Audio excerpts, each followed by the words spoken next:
Hello, everyone. I'm your narrator from Grave Hush, and I'm here to help you unwind tonight. I know many of you use these stories to fall asleep. So before we begin, don't forget to like the video and subscribe to the channel. Also, where in the world are you listening from? And what time is it for you right now? Now get cozy, take a deep breath, let your body sink into the stillness. It's time to relax and let the story carry you into sleep. Our first story tonight. Let's begin. Art finding myself. I was awake, alive, thank goodness. At least I thought I was alive. I was solid and whole, except for my head. It felt as though there was a hole there. I couldn't remember where I was or who I was. Something was coming back, a name. My name, I think, John. I tried to recall something else, anything else. I couldn't remember my past or present. I began to realize that I had no clue where I was. My heart began pounded as my eyes focused on my surroundings. I was in a room. It was pretty much empty besides a small desk and a bed. The walls were made of thick stone. I assumed it was to soundproof the room. As any sensible person would do, I looked for an exit. There was no escape, at least as far as I saw. There was only one thing in the room that really caught my attention. It was a paper sitting innocently on the ground. I decided to pick up the paper, hoping that it would explain where I was, what was happening, and most importantly, who I was. The words were notes from a doctor. The paper had 2 simple sentences on it. "He is dangerous. I have to take action." I was even more confused. What? Take action? Dangerous? What had I could have possibly done to deserve being put in isolation? I had so many questions. Only one solution came to my battered head: escape. I had to leave and find out the answers. I looked closely at the walls. There were inscriptions on the walls. I could only understand one. As I read it, my heart began pounding wildly. Why can't death help me? My eyes widened as I realized another terrifying fact. It was written in blood. Worse yet, fresh blood. It seemed as though someone, perhaps the doctor, was bleeding profusely. I felt faint and fell to the floor. I opened my eyes and gazed at the ceiling. It was incredibly close. If I stretched to my maximum height, I could touch it. I noticed a rope hanging from the center. Curious, I stood and reached my arm out to its utmost length, clasping the rope. A trapdoor opened, stairs fell to my feet. As stairs from the trapdoor descended down to my feet, dust rose in thick clouds, making me cough and hack. I was surprised at how easy that was. The note made it seem as though I would never be able to get out. I began to ascend the stairs slowly. I walked into a corridor. I saw a speaker stuck to the wall with several buttons around it, an intercom. I decided playing back recent messages as it might aid me. I pushed a light gray button. I heard a scratchy voice yelling out, "McLoy's is out!" "I know, I have to stop him," another voice responded. "Are you insane? He's killed 70 people. We can't lose another honest human." I have to. I know I can. Goodbye." "No, Chris Tomley, respond." "No." The recording stopped. I wasn't any more informed. I just knew that that man, Chris Tomley, had either succeeded or failed in harming this McLoy. Either way, I didn't want to find out. I kept walking, my feet beginning to burn with each tread. I saw a closed door and I quickly swung it open. It revealed a workspace. This was obviously a closed building of some kind. I saw a computer and my heart lifted. Maybe I could reach someone, anyone. I turned it on and put the page onto Google. I typed in the name Chris Tomley. It took a while, but I soon found him. Chris Tomley, father of 4, employed at the Grundle's psychiatric ward, found dead in his own holding facility, bled to death. His last act was brutally and heroically taking down the famed McLoy who had been torturing him for a whole week. There was a link for the name McLoy, so out of pure curiosity, I clicked it. A picture ballooned up in my face. It was a terrifying man. How they got this picture I was uncertain of, but he was real. I could feel it in my bones. I looked at the picture more closely. He was a rugged man, about my height and build. He carried a large saw and his face was hidden in shadows. He had on the sort of clothing you might see a carpenter wearing. A tool belt was hanging about his gaunt waist. It wasn't a surprise he could be beaten down so easily. I became more intrigued about his weapon. Though this was an old picture, the saw had a glimmer. It made me want to touch it, grasp it, cut something. I couldn't quite tell where this feeling came from, but it became immense, one might even say overpowering, as I gazed at the beautiful shining. I shut the laptop immediately. This wasn't me. So who was it? What was that feeling, like a monster pushing out of my heart? I wanted to find out more. I decided to roam a bit more. I walked down to one of the patient's rooms. I looked in. There was a woman sitting there. I breathed a sigh. Maybe she could give me some information. "Hello," I began. No, stay away. I haven't done anything. "Don't do it," she shrieked and recoiled. I withdrew as well. I had forgotten that this was a psychiatric ward. She must be crazy. Then I saw that she had a name tag. It read, Juliana. She was a nurse, so why was she acting so strange? "Listen, I'm not a patient. I just woke up here with no clue who I was or where I was. I haven't come to harm you." I tried to make my voice as soothing as possible. Please. She trembled in the dark. I didn't understand. I decided to leave her. I saw the last door in the corridor. I swung it open, hoping not to find another question. I saw the blade that was in the picture I saw earlier. I drew closer, feeling like I was pushed toward it. I touched it. The blade was unexpectedly warm and wet. I took it up and saw a red drop drip from the tip of one of the teeth of the saw. I nearly retched. The saw dropped to the ground. I couldn't believe that anyone would do that. Who could be driven to that? When I calmed down, I picked up the saw once more. I looked at it, gazing at the fine blade and the sturdy handle. I could see the appeal. I felt like two sides of my brain were battling intensely between disgust and almost an admiration at such power in such a skinny man. I hadn't found an exit yet, and I was growing desperate. I found myself walking in circles.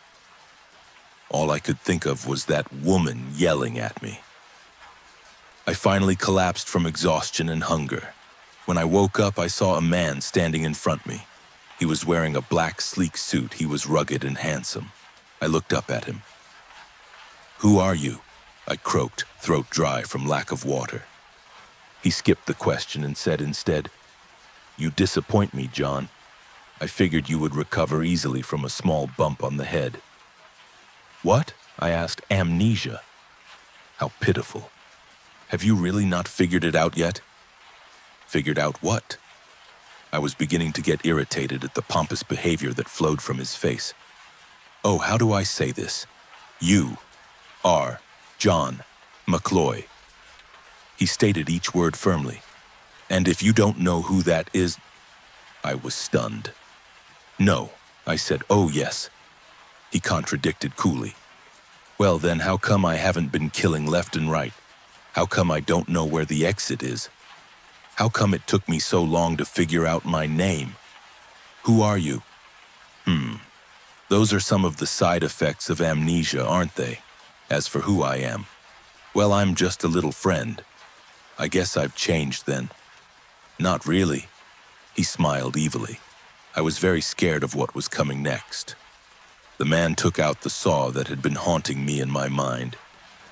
"This has to bring something to you," he said. "No." I lied, shivering slightly. I hoped he hadn't noticed. "Liar!" he hissed. "I'm not him. I'm not a murderer." "But you are." His voice was rising.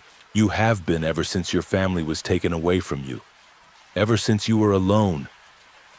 As he said that, memories flooded into my mind. My family being killed because of false accusations. The pain split my head. They were murdered unjustly in front of me. I could only escape with my life. I was scarred. And I decided that if my family was guilty and deserved to die, then everyone else did.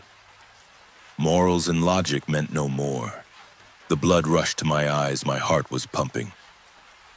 I took hold of the saw, feeling fulfilled. I was back in full. I wasn't going to stop anytime soon, and I never will.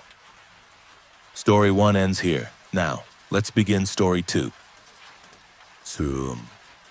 Dating game. I had been single for a while, and I was sick and tired of it. Being 32 and single is no laughing matter. The traumatic experiences of watching your friends get married, have children, and attain the American dream are akin to the hopeless depression of the schizophrenic mental patient. I wanted a wife, I wanted kids, I wanted a steady job. I was tired of working at Burger King and living alone in a studio apartment, and I was almost certain I memorized 90% of porn stars on the internet by name. Disgusted by the company of my left hand, I decided to go out to one of those speed dating events. I picked out my best garb and walked out the door. Keep in mind, I worked at Burger King, so the best clothes I could afford were some mediocre dress shirts and tattered khaki pants I bought at Walmart during a clearance event. I walked into the event trying to display the shred of confidence I had left. I was instantly discouraged when I saw all the other competing males in their Armani suits, high-class whiskey in hand, and auras reeking of nothing but pure self-esteem and conceit. The ladies there were dressed in fine dresses, some of them quite low-cut, and smelled like a flower garden designed by Martha Stewart herself. There were some serious lookers in there, and I swear my pants shrunk a couple sizes at the sight of some of these dresses. The speed dating started. The first girl I sat down with was quite young, a 22-year-old mother of 3. She had made a lot of mistakes in her life and seemed far more than I could handle. Right off the bat, she told me about how she was 4 days sober from methamphetamine and was looking to settle down with a nice man who didn't look like a walrus. I spent the next 4 minutes making general small talk, quite literally fearing for my life. Once that buzzer sounded, I rocketed out of my chair with the speed of a gazelle. The young woman seemed offended. But honestly, what did she expect? The next woman was way too old for me. I had thought that these events were age-regulated and had different meetings for people in different stages of life. I'm no pervert, but the whole idea of taking her shirt off and seeing 2 runny eggs nailed to the wall did not appease me. My decision was finalized as soon as she brought up her grandkids. I can hardly handle 1 generation of young ones, much less 2. I actually asked her if she needed help getting out of her chair after the buzzer sounded. Again, another dark look. I was batting 0 for 2, but such pitches were ones that I would gladly let the catcher have. The next woman seemed much more appealing. She was 26 and studying to be a nurse at a local hospital. She loved kids but had none of her own, which was a relief to me. She seemed well kept and stable and wasn't a bad looker either. No lie, my eyes did wander a bit south a couple times during the meeting. She either didn't notice or didn't care, as she never pointed it out. I asked her if she'd like my number as the session ended, and she consented. I flipped open my phone and entered her number as she read it out. Smiling at her and thanking her for her listening ear. No wonder I had been single for so long. I got up to the next table. While doing so, I closed my phone by accident and realized that I never saved her number, so it was lost forever. For the love of 0 for 3.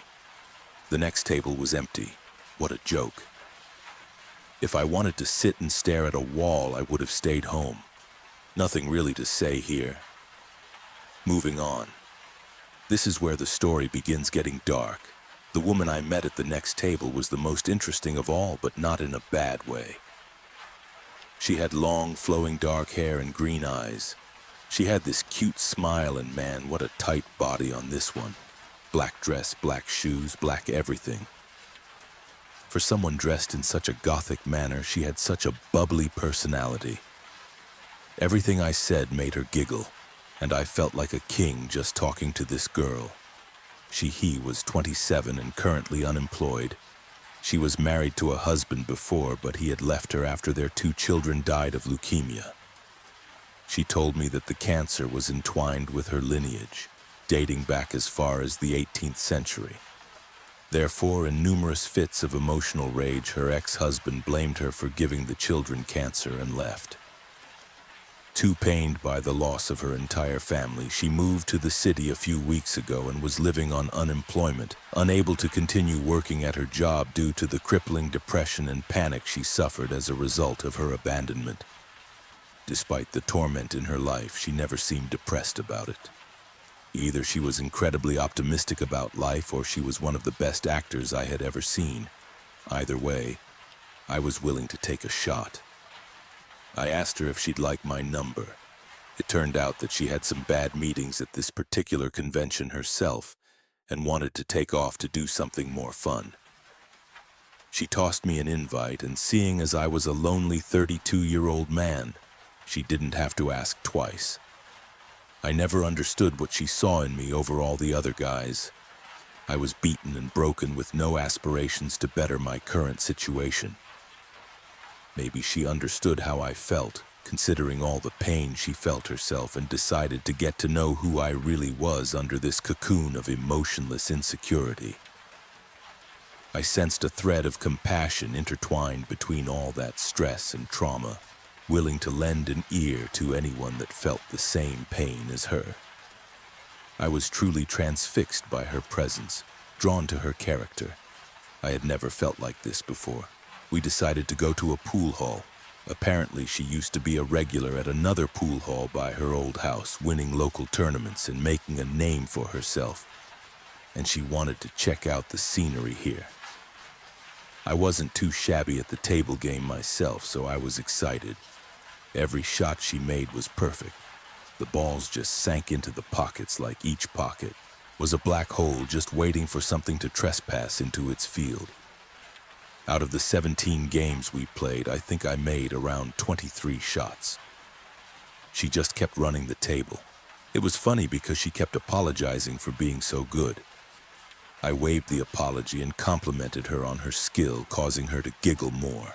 Every time she laughed, I fell harder and harder, and to be honest, I was always excited when the cue ball landed on my side of the table, 'cause she bent over to take her shots as many pros do. Hey.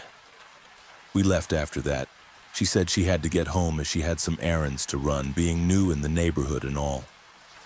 I agreed since I had a Facebook application that I had to update. Obviously, I didn't give her that reason. Jesus, what the hell is wrong with me? Passing up an amazing girl for Facebook? So we exchanged numbers and parted ways. I couldn't believe it. I had actually scored a beautiful woman. Hell yeah. Weeks and months passed on. We continued to talk and eventually began regularly dating. The relationship moved pretty quickly, and it seemed we were truly matched for each other. After about 7 months of dating, I asked her to marry me. I popped the question on the 17th, as that's how many games we played on our first date. She found that so romantic and flew into my arms, screaming yes to the skies. Things were finally looking up. I moved out of my shitbox apartment and into her home. I always admired the cozy feel of her 2-bedroom ranch house. Something perfect to start a family in. As I was moving my final things in, I noticed how much of a mess I was making, with my boxes of stuff and all. I apologized and motioned to the basement to finish moving my things. Her face instantly darted to mine. In a hurried and almost frantic voice, she assured me that she'd take care of the rest of my things and that I should relax. It was a bit odd, sure, but she had been through so much excruciating sadness throughout her life that her having a psychiatric illness is something I expected. I complied to her request. The next few months were great. We never got tired of each other, and on our wedding day, the kiss we shared on that altar was so special that I firmly believe angels surrounded us and serenaded us with harps and trumpets as our lips connected and sparked so brightly that the entire room was illuminated. I'll leave out the details of the honeymoon, as this is not a pornographic piece. She was always leery of me approaching the unforbidding basement, sometimes to the point of arguing with me about it, but aside from that, I didn't see any fault in her, until everything I knew about life was shattered. One day, she told me she was going to the grocery store. I noted that I wanted some ground beef in order to make hamburgers for dinner. She smiled at me with that cute, adorable smile I have grown to know and love, and headed out. After climbing Burger King's corporate ladder, I had finally attained the position of regional financial manager for the entire state. I was working on some budget information, assessing the costs of all the franchises across the state. It was a long and arduous process, but I was getting just above 6 figures for it, so I wasn't complaining. After each report was fully completed and evaluated, I moved the files to a USB drive so I could upload them to a computer for a corporate meeting the next day. To my horror, with only 3 reports left to finish, the computer crashed.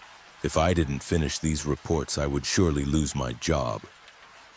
I called my wife, asking her if she had another computer or something I could use, but she didn't answer.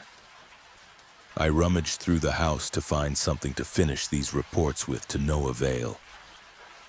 Desperate times called for desperate measures, so I took the daring risk of approaching the basement. The handle was unusually cold and the door was locked. Frustrated and defeated, I slumped to the couch in a depression. That is, until I realized that there was a specific flower pot that my wife always guarded with her life. On a hunch, I went to it and found the key at the bottom of the pot, under the dirt. As soon as I opened the door, a rancid, intangible odor attacked me like a falling wall from a decrepit building. The entire basement looked as if it was wasting away, a clear contrast to the rest of the house. The heavy layers of dust upon every surface suggested that the basement hadn't been accessed in years. Using my cell phone as a flashlight, I guided myself down the stairs and flicked a light switch. Surprisingly, the bulb still worked. The walls looked molded, the wood was breaking down, the stench was putrid, and the entire place was in disarray. I encountered a strong sense of dysphoria after setting foot in the room, so I quickly searched for some old computer with the intent of running upstairs as quickly as possible. To my luck and astonishment, there was an old laptop and charger in the corner, hidden under some boxes and books. Oddly enough, one of the boxes was one in which she brought down after I had first moved in. I had not seen some of this stuff in a long time. Ignoring the nostalgia, I seized the computer and charger and raced up to the master bedroom. After giving the laptop a few minutes of power, I booted it up. It ran on Windows XP and was quite the technological dinosaur compared to modern equipment, but it had Microsoft Office, so it was acceptable. As soon as Windows finished booting up, a system message appeared on the screen notifying me that new sources had been added to the tagged video cache, and if I'd like to check it. I had never seen a system message like this before. I know that snooping is generally taboo, but curiosity overcame me. I was taken to a hidden file that required a password to access it. Rolling my eyes, I moved my cursor to X out of the program when suddenly something typed the password in for me. A bit frightened at this point, I was sucked into the screen. There were 4 videos entitled him.av, 1.av, 2.av, and y.av. All 4 thumbnails were pure black. Curious, I clicked on the file entitled him.av. I should have never done that. The video was extremely shaky and grainy. I could barely make out the figure of a man tied to a chair with some sort of a metallic rope. A woman moving as if she was floating on air, not moving a single bone in her body, but yet being able to slowly hover around the room, came into the picture. To my horror, she brought out a knife and started slowly cutting the man. The man screamed in brutal pain as the woman slowly cut him to pieces. Blood poured from his mouth and all his lacerations as the woman dug the knife in deeper. His clothing was slowly stripped from his body, and after each article was removed, she used a lighter to set all of the newly exposed hairs on fire. Covered in horrific burns and terrifying cuts, the man had stopped screaming and was now simply bawling. He occasionally screamed out, "Why?" Zrenya, for that was all he could muster. Each time he did, the woman stabbed him again. She began laughing as the man began vomiting blood and entrails. She picked up the small, solid pieces of the vomit with the knife and slowly licked the knife clean, giggling like a schoolgirl. She then proceeded to gouge the man's left eye out while he was still alive. I couldn't watch anymore, so I closed the video. Shaken and horrified, I clicked on one.avi. I had to know what was going on. This time it was a young boy about 8 years old bound into the chair. He looked confused and innocent. I shook my head and fell into tears. Such a thing was not about to befall this boy. This video was of the same quality as the last one. However, the background was much brighter. They seemed to be in an abandoned household, falling apart and in ruin. The woman floated over to the boy, much like she did in the last video, and kissed him gently on the cheek. She slowly brought heat lamps, the source of the brightness mentioned before, over to the boy one by one until the entire video was white. After a while, the camera was dimmed so that the boy could be seen again. The innocent look once seen in the beginning of the video turned into one of excruciating pain. The heat lamps slowly began burning his clothes and skin. Bubbles and blisters began rapidly forming on his skin as he too screamed in pain.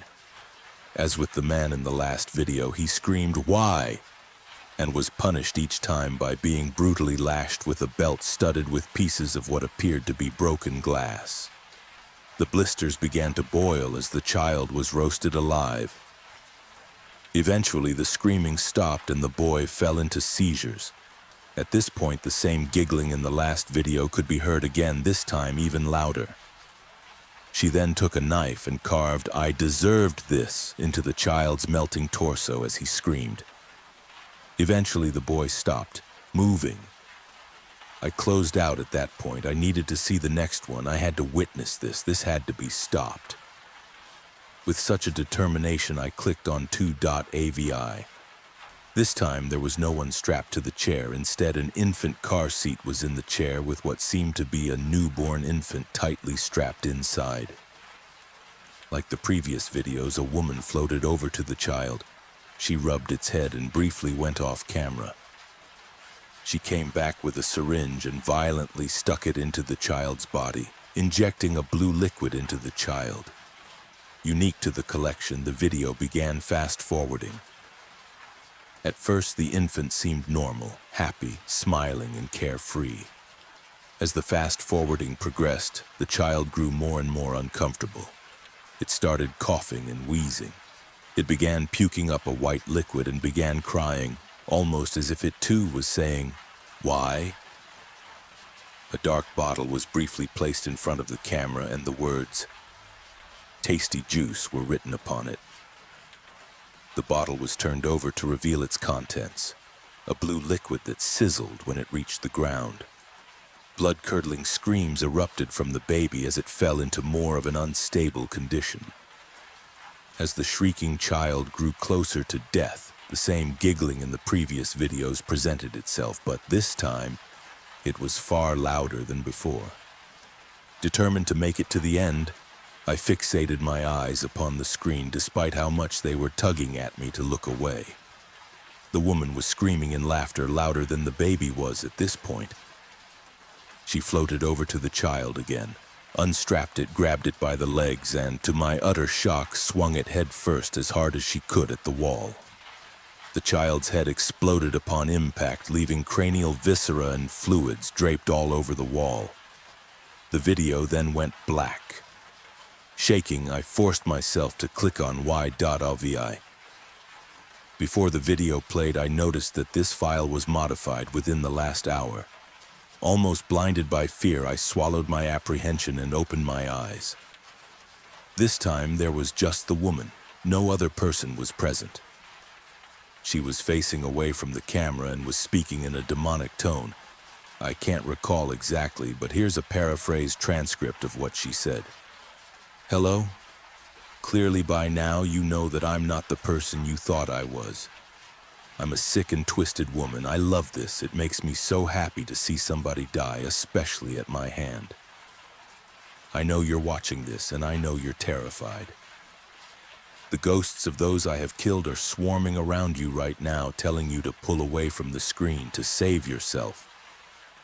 Yet you still sit there and watch, waiting for some happy ending or reasonable explanation as to the events you have just witnessed. There are no special effects here. What you saw was real. I love watching this footage, even so much as to pleasure myself to it, but I had to hide it. You couldn't know.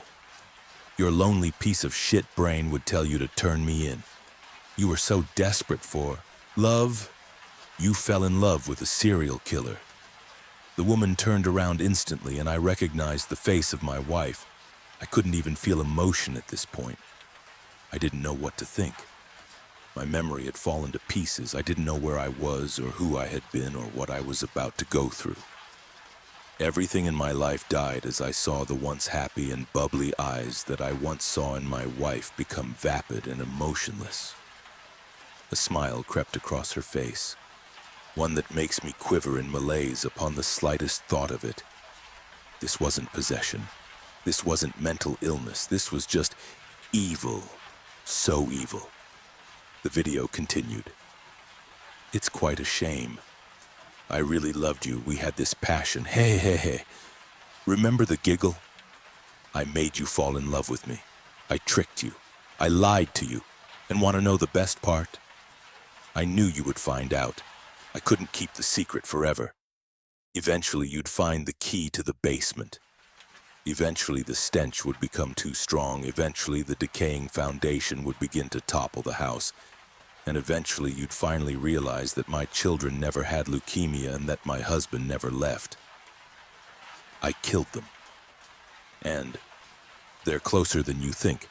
Why do you think the basement smells so bad? You'd be surprised how easy it is to cement human remains into the floor. You stepped on my dead children and husband. Feel proud of yourself. I know you're watching this. I just made this video. I know what you've done." I began shaking my head, fearing what I knew I was about to hear.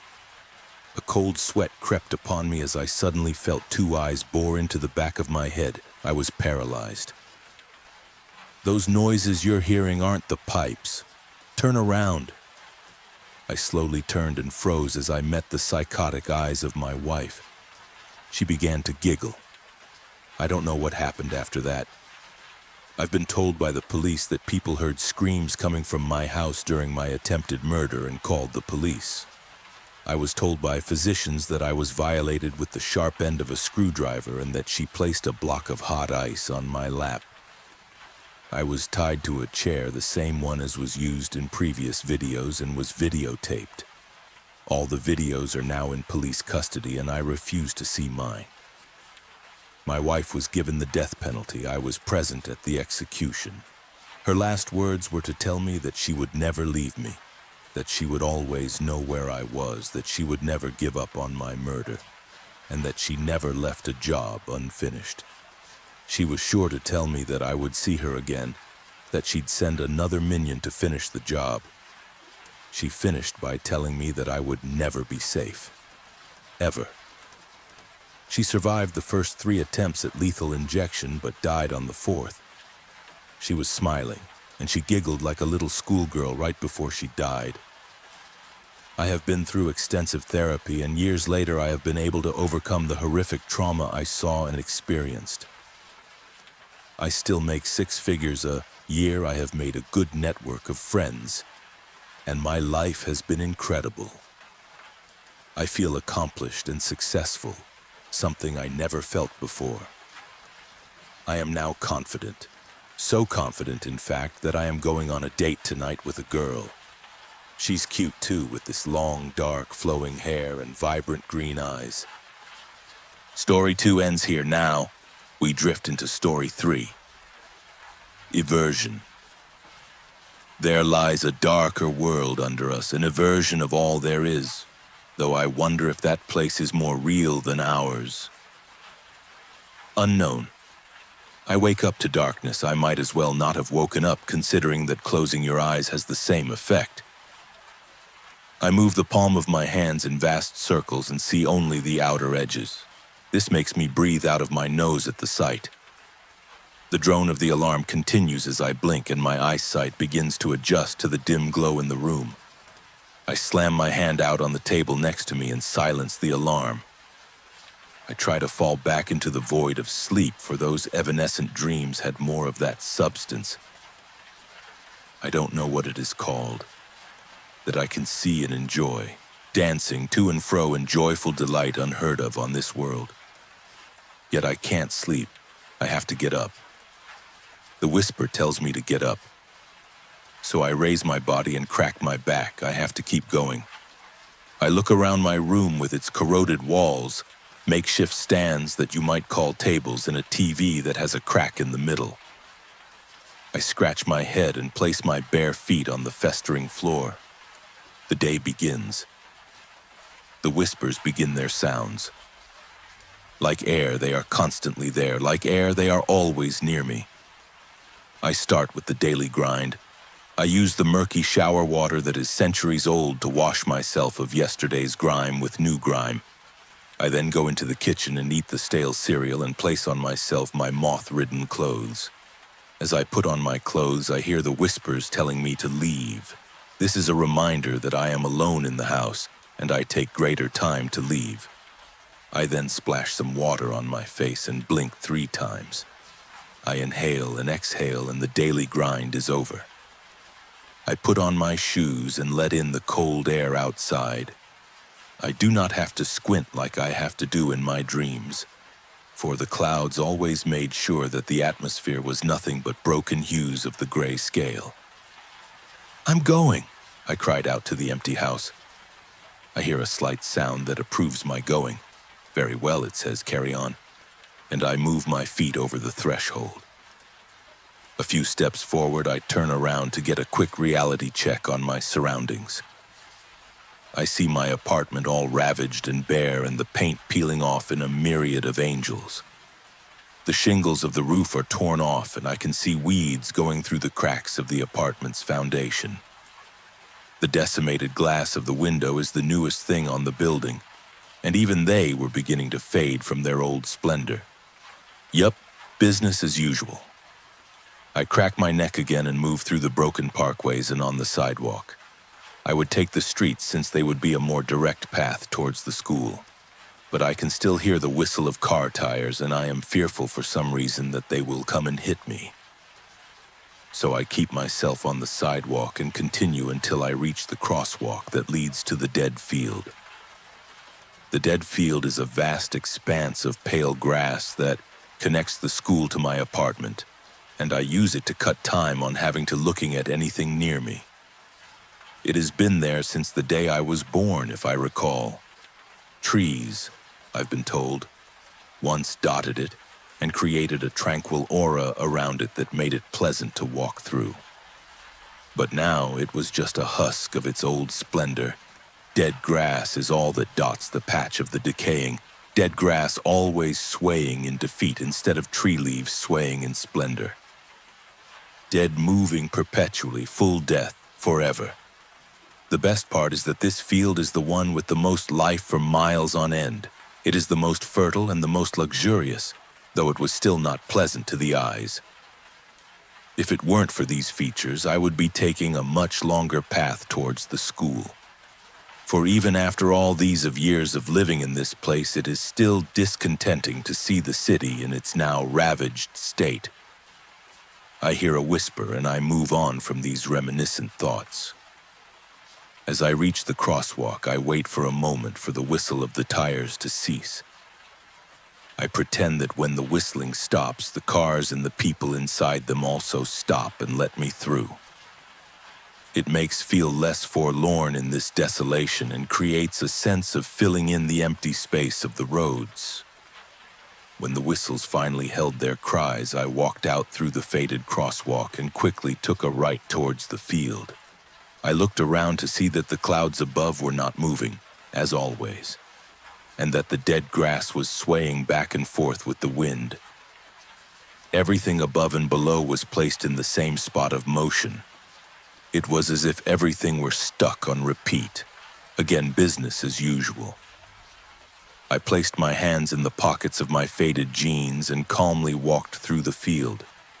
Usually it takes me around 5 minutes to get to the end of the field and another 5 to reach the school. Seconds slugging by as I draw closer each step. All of this, like I said, has been that way for as long as I can remember the clouds being overhead. You can call it a tragedy. It wouldn't be a hyperbole in the least. One teen with no one but himself, one teen in a society long forgotten and left there barren and naked, and one teen that doesn't even have the privilege to have angst over anything that is living. That there in the deplorable world is nothing but I. A lovely, simple understanding of tragedy in most wild aspect. Just I. It's almost romantically poetic, and it makes me think. All of it makes me think, really, and I stop in my tracks. I hear a whisper tell me to go on, but I ignore it. For the first time in quite some time, I think of the burden that I have been going through. Contrary to the above romance, this tragedy world, anything but it. When I feel this burden, I think, and when I think, I become aware. And when I become aware, I see the world and become insane. This is bad, I whisper. If I see, I will be taken away. I must never think of my surroundings and how bad I have it. Stan, why are you thinking? Stop, stop, stop. Yet even with those words, my mind continues to whirl. In that horrible moment, the world opened up through eyes that were not glaze. So sudden was that revelation of sight that I almost lost my balance. My mind now so clear that it was almost hazy. I was completely surprised at my sudden lack of apathy to my surrounding. In horror, I suddenly realized how overcast the clouds were, as if they were something from a dream that was turning into a reality. There, with glazed eyes wide open, I could hear the wind shriek like a woman running for her life, as if a man were chasing her down a hall. There, with trembling hands, I could see the grass fall flat as the shrieks and a far-off beating of thunder grew louder. There, right there, I let go and let the elements take me in their torrential rainfall. How many times I wished to let go and fall, to let my body go on the ground and disappear along with my soul. I would let the soft rain come in this world, as a man from a story once said, and lightly place their fingertips on me. I know, I make it sound like a nice little dream, but that's where I want it all to be. A dream. In my dreams, I do not have to be in an eternal death sentence. I don't want to be here. I don't want to be the wayfaring stranger. All I want to be is a kid who doesn't need to think.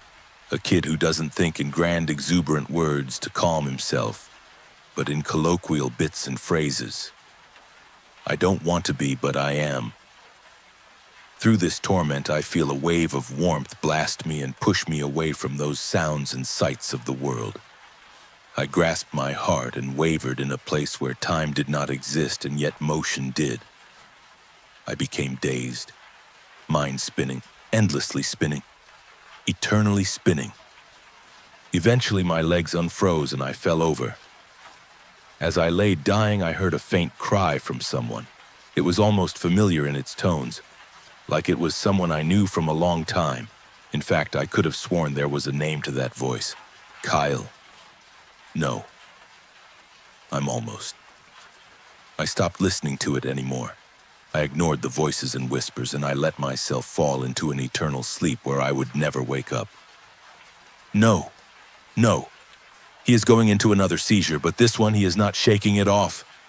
Stand up, I cry. Wake up, stand up, do something for Christ's sakes. I'm right next to him, yet he does not hear me. He is scrambling and crying and moaning in a fit unparalleled to any of his others. Just a few seconds ago, I was walking him through the crosswalk, and a few minutes ago, I was getting him out of bed. How can such simple things die out so quickly? Now all that is happening to him is a grand mal that is taking away his life. I try to call for help, but in this field there is no signal. Stan's ramblings were right. This was a dead field. I turned my neck towards him to see a final spasm before he fell silent. I slam myself down on the ground and try to hear his pulse. There is a slight beat, but the beats were so soft that I almost mistook it for mine. I place my ear close to his mouth and feel a tickle of light speaking. "Free," he whispered. "Free at last." And with that, his breathing stopped. I looked down at him to see that his eyes were closed and there was a type of serenity to his face. I shake my head and run out towards the periphery of the field where I finally got a signal. It didn't take them long for them to find us and take Stan's body. As they took him, I stood there, shaking, thinking of his last words. Could it be that perhaps that he saw only a morbid form of this world? A form that entrapped his entire being in an eternal hell of loneliness and despair? I cringe in thinking of this idea. Yet if this was true, he had finally left that awful nightmare. He had left that inside-out world and had gone on to a better one. Or at least, that is what I tell myself as I shiver in that cold. Still, there is one thing that continues to claw at my mind with cold, dead talons. Was that aversion that Stan witnessed throughout his life something not too far from the true stance in this world? Was what I was seeing but a figment of something more cruel and awful? Did Stan's world actually exist more than mine? I pray to God that that is not true, and I place Stan's earth into the back of my mind to rot to manure and dust. Story 3 ends here. Now, listen closely to Story 4. Shalom. Off the beaten path. Sitting at his table illuminated by a small bedside lamp, Robert Francis pored over a map, jotting down notes each time his eyes fell onto some point of interest. It was 10:30 p.m. and he reckoned that if he set off at 6 in the morning, he would be able to avoid the early traffic and catch the first train to Milngavie before cycling from there, making it to Aberfoyle village in a couple of hours. His itinerary was set and he was filled with excitement at the thought of finally being on holiday. It had been 11 months since he had so much as taken one day off from his work. So the thought of spending 8 whole days cycling through the Scottish wilderness with only his backpack and tent for company was frankly exhilarating. He owned a number of bikes, but for this adventure he would take his favorite and most trusted one. With a custom paint job reading Rob in large white letters across a frame of black. This was a bike which had never failed him. No bumps, no bruises, not so much as a punctured tire.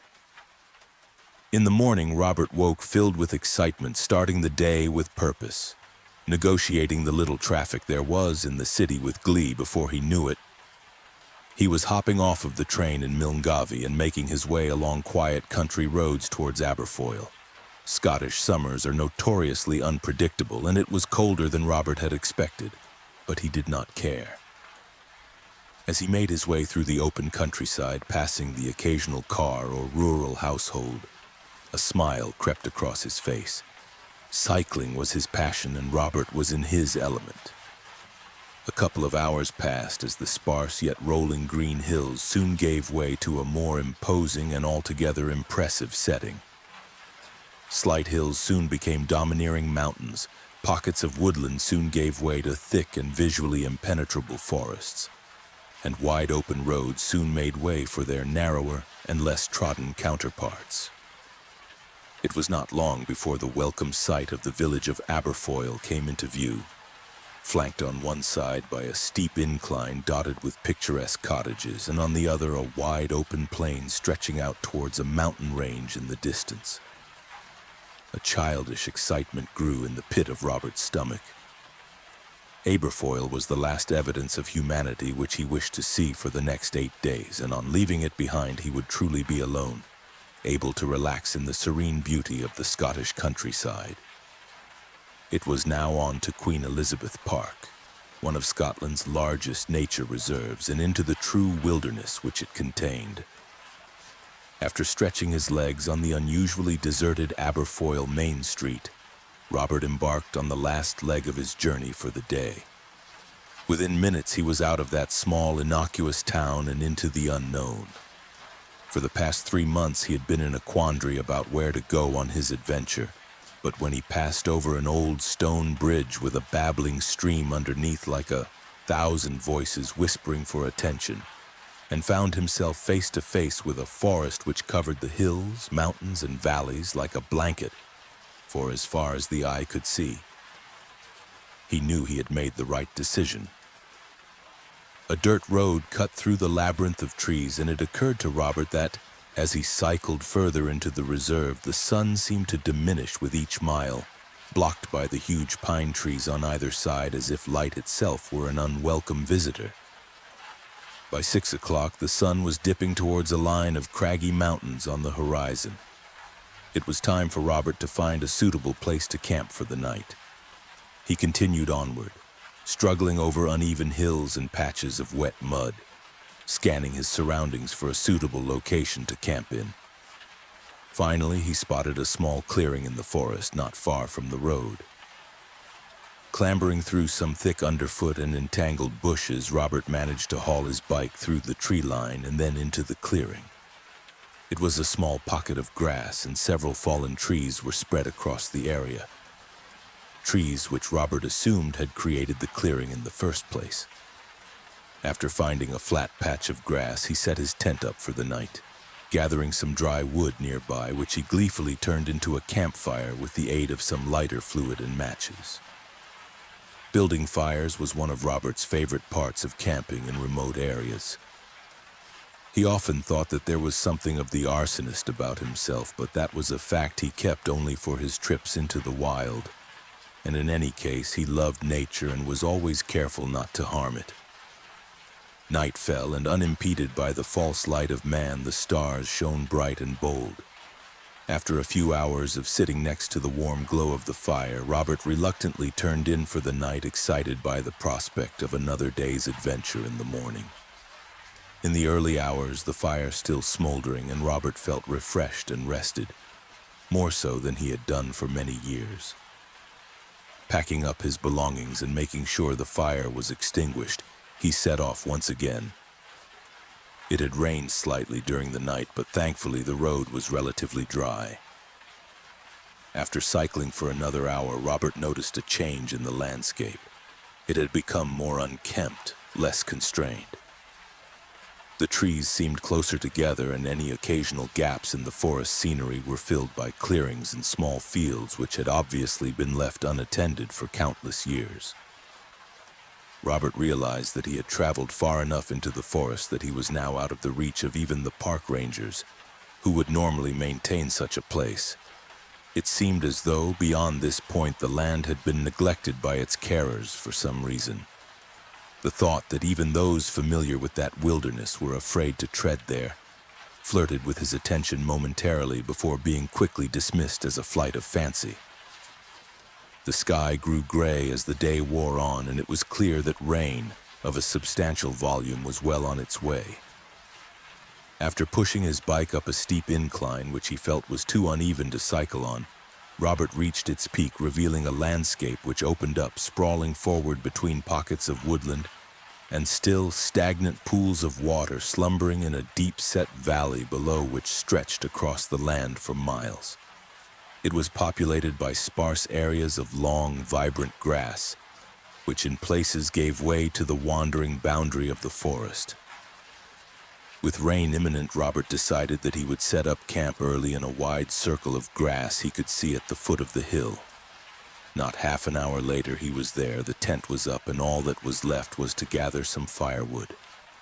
It was important to get a fire going as quickly as possible, as the Scottish midges, a type of fly which feeds on blood, were out in force, and the smoke would help disperse them.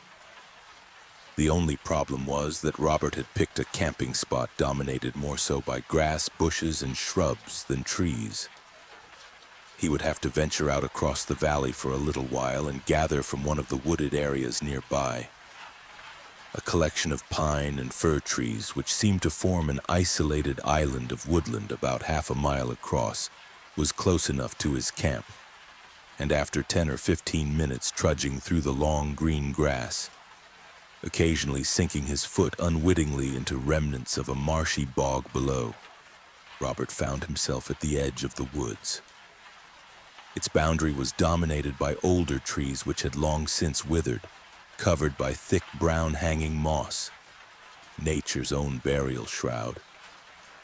The broken trunks of once beautiful and majestic pines and sycamores littered the ground, open and rotting from the inside, not unlike a poor wounded animal. It occurred to Robert that these woods seemed somehow out of place. The trees did not belong to the landscape as others did. The long grass which characterized the entire area seemed to thin out and change from a healthy natural green color to a morbid yellow-brown. As this thought ruminated, accompanied by an increasing sense of explainable dread, Robert realized that he was looking at a large, dead ring of grass which followed the tree line perfectly, encircling that pocket of woodland as if marking the limits of a tomb. On their own in a forgotten part of the world, many would have been cautious of such a sight. But Robert quickly shook off his initial sense of vigilance, finding the area to be an intriguing natural occurrence, and with a bold stride stepped over the woodland threshold into the dim light within. On the forest floor he could see many relics of past trees lying on the ground, but the wood was soaked through as if it had lay for countless years at the bottom of a river. And Robert rationalized that dead wood further into the area would be drier, as the canopy above grew increasingly thicker with each step, sheltering below from the rain. Scanning the floor, Robert looked up and suddenly realized that he had wandered quite far into the woodland interior. Indeed, while it was daylight outside, the woodland trees were now blotting the sun from the sky, and if he had not known better, he would have sworn it was dusk. At last he found a collection of broken branches and logs which were dry. Robert knew this was as far as he should go, as it was becoming increasingly difficult to navigate through the trees, which seemed to be growing closer together, their branches often interlinked and touching as if trying to keep those inside from escaping. What a silly thought, Robert smirked to himself. It had started to rain, and although he could hear the drops of water pelting off of the leaves above, his surroundings were perfectly dry. It made sense to make his way back and get a fire started as soon as possible, because once everything was wet, it would prove increasingly difficult to do so. He quickly gathered the last of the wood up into his arms. But just as he turned to leave and follow his own tracks on the pine-covered floor out of those unnerving woods, something caught his eye. Several feet away, obscured by a ring of trees particularly close to one another, appeared to be a strange arrangement of stones on the ground. Robert being Robert, he just had to investigate. After clawing his way through a net of branches, he found himself staring at what looked suspiciously like a grave. Hundreds of uneven gray stones the size of a fist, and some substantially bigger, had been piled on top of one another about 3 feet wide, 7 feet long, and a couple of feet off of the ground. It looked as though a mourner had marked the resting place of a body. A shudder crept up Robert's spine as he momentarily experienced a feeling as of being watched. He soon abandoned this frightened state when he noticed that lying around the stones was a collection of randomly scattered belongings. Several empty beer cans lay strewn on the floor. A jumper covered in rotting leaves sat on the ground, while a sleeping bag, scraps of newspaper, and even some old food cans betrayed the grave for what it really was. Someone's campsite. Robert breathed a sigh of relief and surmised from his surroundings that a few students had probably come here in the summer, got caught in the rain, moving into the woods to remain dry. The stones were probably just placed there out of boredom, or even as a prank to creep out any passerby in the future. University summers really were great, Robert thought, casting a fleeting eye back to memories of summer trips with his friends. One thing about the stone configuration, however, intrigued him. Sticking out between two plain gray rocks on the side of the pile was a stone which appeared to be markedly different from the rest. Triangular in shape, it was wider than a human hand, smooth in places and not dissimilar to black marble, tapering off to a dull point at one end. Before he really considered it with any degree of scrutiny, Robert dropped the firewood, bent over and tugged at the stone. It felt polished and cold in his hands, but it seemed to not wish to leave its home, wedged as it was so tightly among the other rocks. Growing slightly exasperated, Robert wrapped both his hands around the stone and finally, with an exerted judder backwards, it was free. Staring at it intently, it looked suspiciously like an ancient axe head.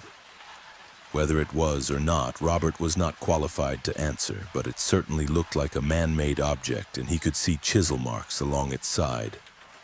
Perhaps the previous campers found it nearby and then used the rock in their construction without knowing of its significance.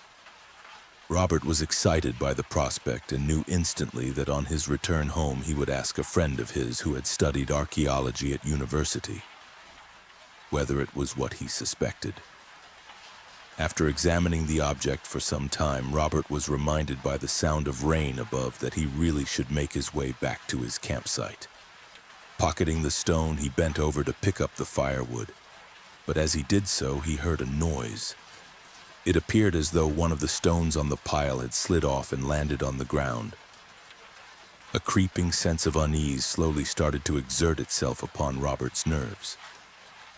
He quickly picked up the firewood, leaving the rest of the stones unmoved, and began to make his way back.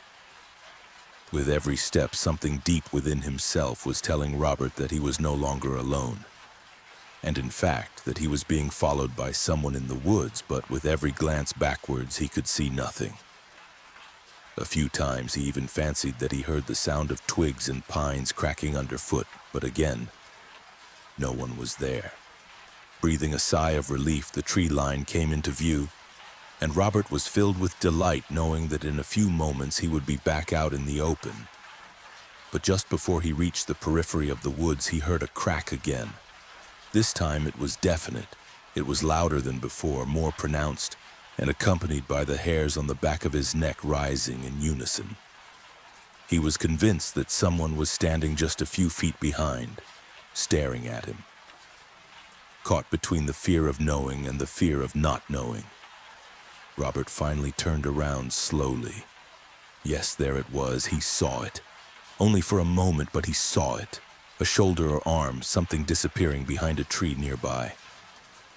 Robert's mouth grew dry, making it difficult to swallow, and his heart started to thud deep within his chest. He began to backpedal slowly, hoping that he would not trip on an unseen root or weed on the floor, leaving him vulnerable on the ground. With each step, the forest grew lighter, and as he neared its edge, the light from outside bathed its interior in a bluish hue. He did not take his eyes off of the large sycamore trunk where that shadowy figure seemed to be hiding. Not for one moment. It was peculiar, but an overpowering sense of safety out in the open dominated his thoughts. Normally, a person feels exposed and vulnerable in the open wilderness, but not Robert, at least not in that situation. As he edged slowly towards the grassy plain outside, the subtle, foreboding sound of leaves rustling and swaying almost in anger progressed into a crescendo of noise. But there was no wind to gust, no breeze to disturb. There was only one conclusion to be reached. Something was moving. And then he was outside, out of the woods, away from whoever had been following, no, not following, stalking him. Robert was not a superstitious man. You could not afford to be when camping alone in such remote locations, as the mind tends to play tricks, twisting the benign sounds of nature into something much more malevolent. But regardless, he did not wish to stay around long enough to find out who his unwanted companion in the woods had been. dropping all but the sturdiest piece of wood which Robert reckoned would make a good makeshift weapon. He ran as fast as he could towards his own camp, all the while glancing back at that strange island of trees surrounded by dead grass. But nothing emerged from within it. Arriving at his tent, out of breath and agitated, Robert packed up his belongings as quickly as possible, carrying his bike up a hill and back onto the dirt path. Waiting not one moment longer, he cycled hard and fast, hoping to put as much distance between himself and that place and its strange resident before finding somewhere safer and more welcoming to camp.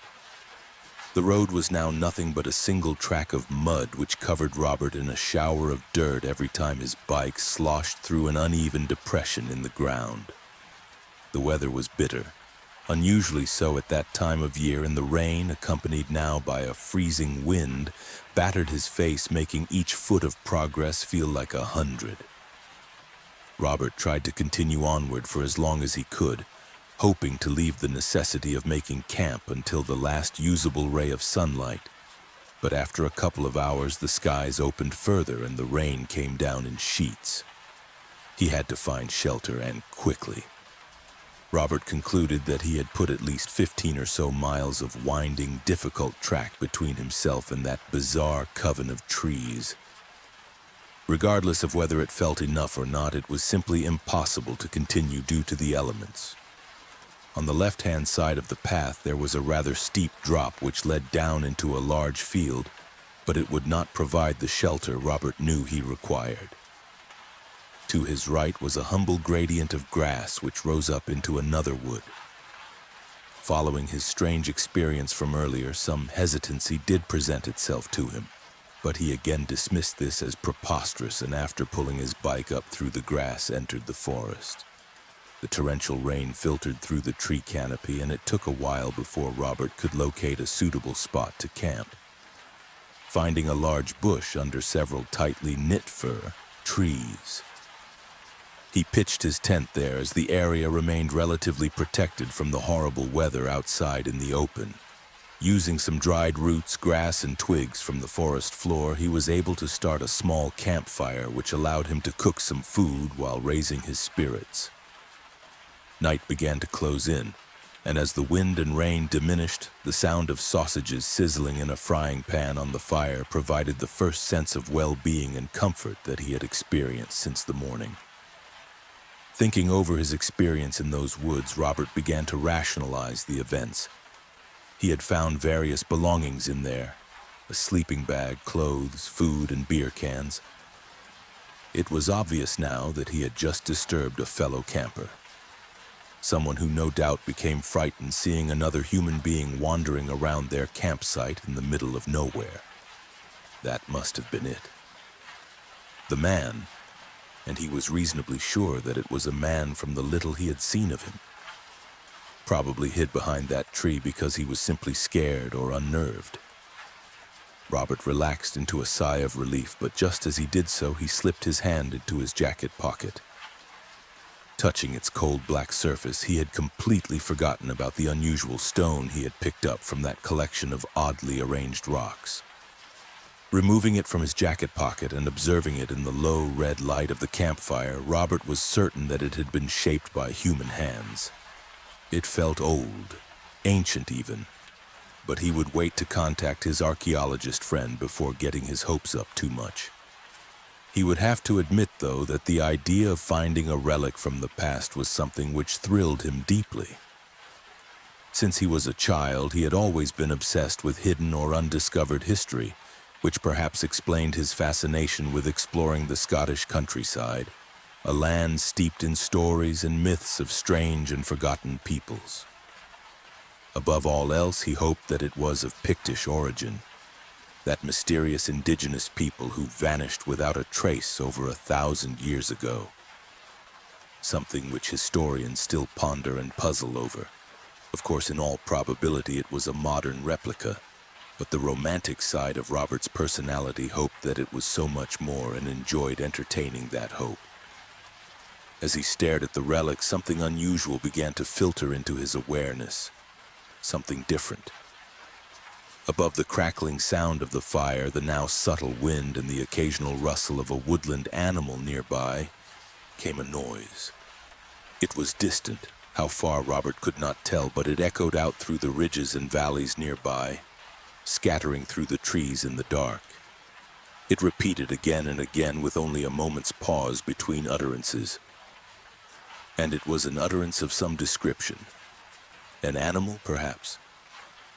Robert could not identify it despite his impressive knowledge of the local wildlife. The sound possessed strange characteristics of a creature unknown to him. In some ways it was reminiscent of a bird of prey, parts high-pitched and shrieking. But under this lay a painful, wretched noise more akin to that of a fox crying in the night looking for its young. That was it exactly. It sounded like it was looking for something. For the next 3 hours, Robert lay awake, listening to the screeching noise ebb and flow as whatever was producing it moved closer, then farther away. As he eventually drifted towards sleep, the thought occurred to him that the movement of the sound was not unlike that of a search party, yelling and shouting, looking for someone lost in the wilderness, following a distinct search pattern. In the cold light of day, the noise was gone, and while Robert had accepted that what had scared him yesterday was simply a timid camper cautious of a stranger nearby, he still could not shake a feeling of impending dread deep from the pit of his stomach. The day passed quickly, and while Robert made good progress, he did not do so with the delight he had previously exhibited. Something toxic lay in his mind, just outside of his awareness, something which suffocated his spirits.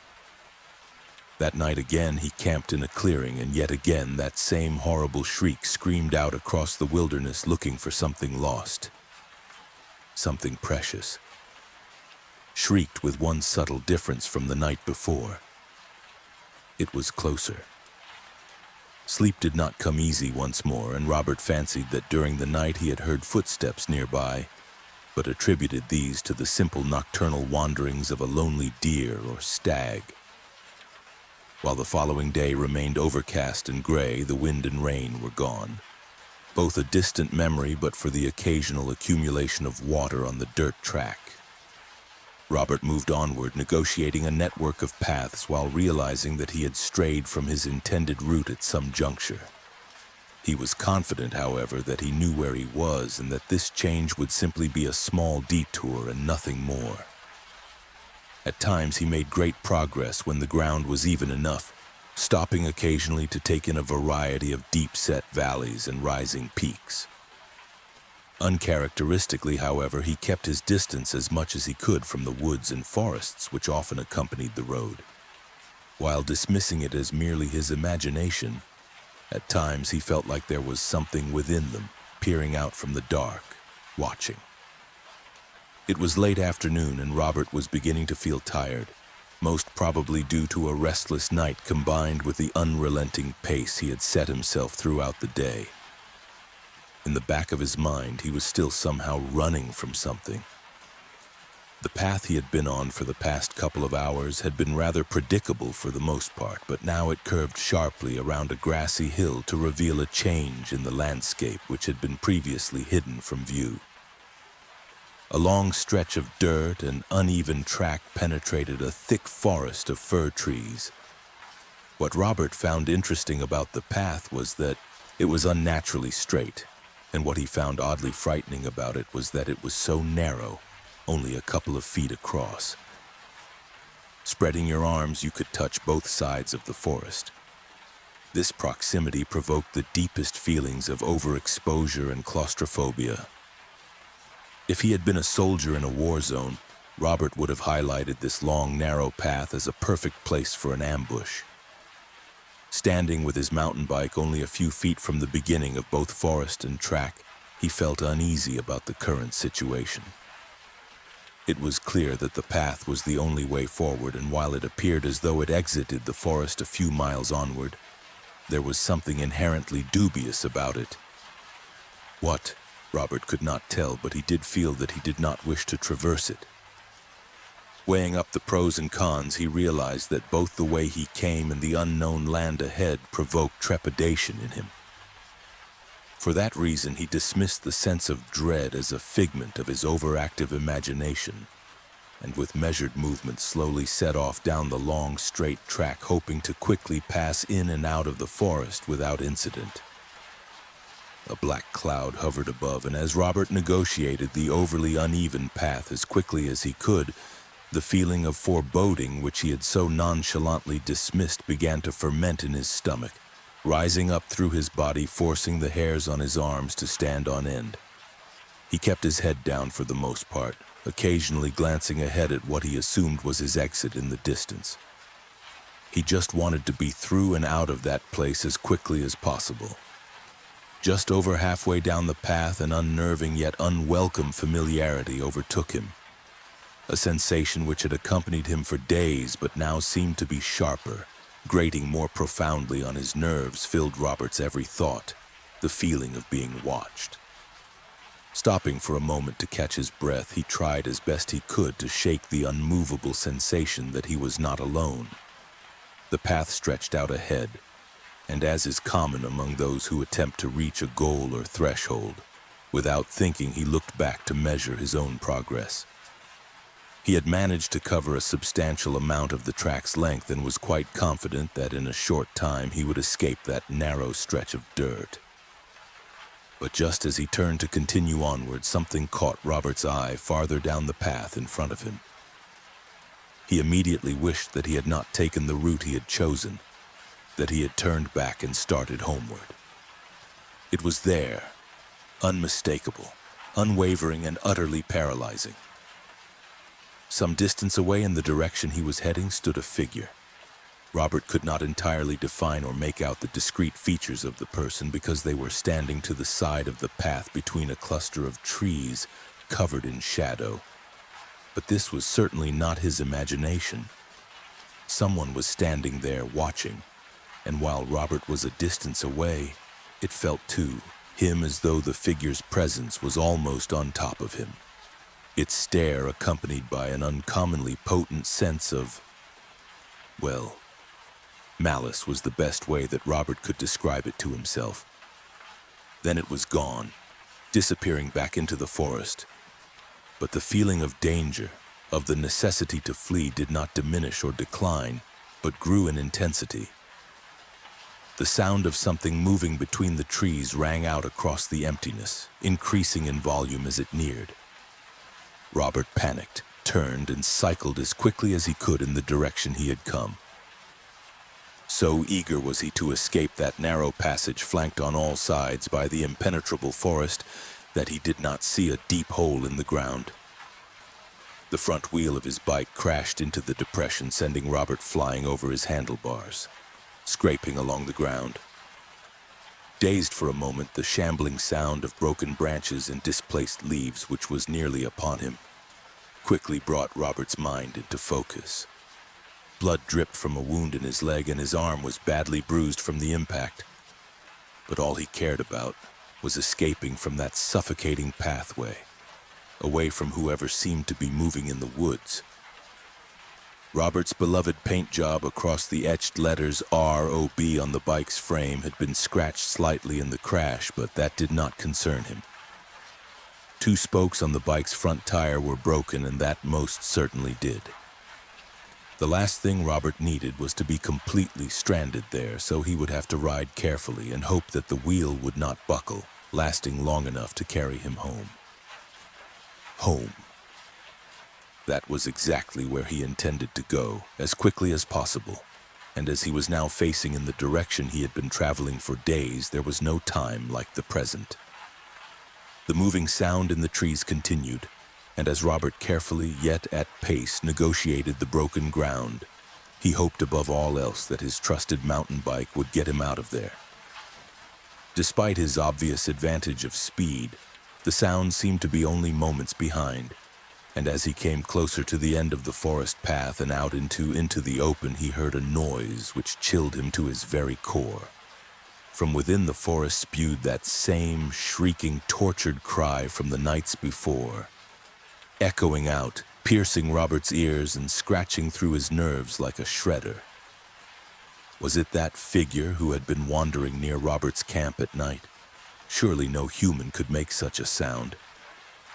Panicking, he increased his speed as the front tire of his bike wobbled and creaked under the pressure and strain. Finally, he was out of that narrow place, but Robert did not stop, cycling for hours without once looking back. Only when sure that his pursuer could not have followed did he stop to rest. Night was once again drawing in, and now every sound, every smell, every part of what had always made the countryside fascinatingly inviting to him took on a new, ominous, and menacing form. He decided that tonight he would not set up camp. No fire, no tent. Robert was sure that the person following him had been able to do so because of the noise and light which he had made from night to night. It would not be pleasant. It would be cold, wet, and uncomfortable, but Robert wanted to make sure that he could not be tracked. There were various paths and dirt tracks in the area that he could have taken, but hopefully this man who was stalking him, for whatever reason he was doing it, would not be able to find him. Robert knew, of course, that his tire tracks could easily betray his location if his pursuer was smart enough to follow them. The bike marks were obvious. For this reason, Robert backtracked slightly off the path in an attempt to confuse anyone following, should the need arise. The worst thing he could do would be to sleep next to where his tracks ended. Finding a large bush with space underneath to sleep, which was satisfactorily far enough from where his tread marks ended, Robert hid himself and his bike for the night with one question on his mind. If this stalker was able to keep up with his progress each day, he must have been using a bike or vehicle of some description, but where were the tire tracks? Sleep did not come at all that night, but around 3 in the morning that wailing, inhuman noise did, moving around the area, searching. By now, Robert was beginning to suffer from lack of sleep and rest, but in spite of this, at the first sign of daylight, he quickly uncovered his bike from its hiding place and started on his way once again. Not one foul noise was heard that day, nor any evidence that his stalker was anywhere nearby. Rationality began to overtake Robert's fear as night once again settled in. He covered much ground throughout the day and had managed to take care as best he could of his bike's front wheel, which, bar the occasional creak or groan, was performing admirably. Robert concluded after much soul-searching that he had allowed himself to get carried away by the isolation of his surroundings and the admittedly unnerving person he had seen in the forest over the past few days. But surely it was preposterous to believe that he was really being followed. Perhaps the individual he had seen was not the same from that strange island of trees? It would make more sense that it was in fact just another camper. Maybe there were a few of them, and that explained the noises, and as for the unfamiliar animal screeching at night, it must just be a species of bird in the area which he had never heard before. That night, Robert would set a campfire. He would cook his food, eat well, and enjoy the solitary countryside as he had intended to for such a long time since planning his holiday. After locating a suitable spot in the forest, this is exactly what he did. He cooked on a roaring campfire and sat for hours gazing at the night sky through the branches of the trees above. There were no noises, no strange shrieks, no shambling footsteps in the darkness. Nothing. Confident that his unwelcome traveling companion had been left far behind, Robert retired to his tent exhausted, in much need of a well-earned rest. 2 paltry hours of sleep later, however, Robert woke to the sound of something stirring outside of his tent. He had left the campfire burning as he was uncomfortable in spending another night in darkness, and its flames seemed to dance, shifting and changing shape in the night air, casting shadows all around onto the thin canvas of Robert's tent like a naturally occurring cinema screen. Casting one shadow in particular, the shadow of someone sitting by the fire.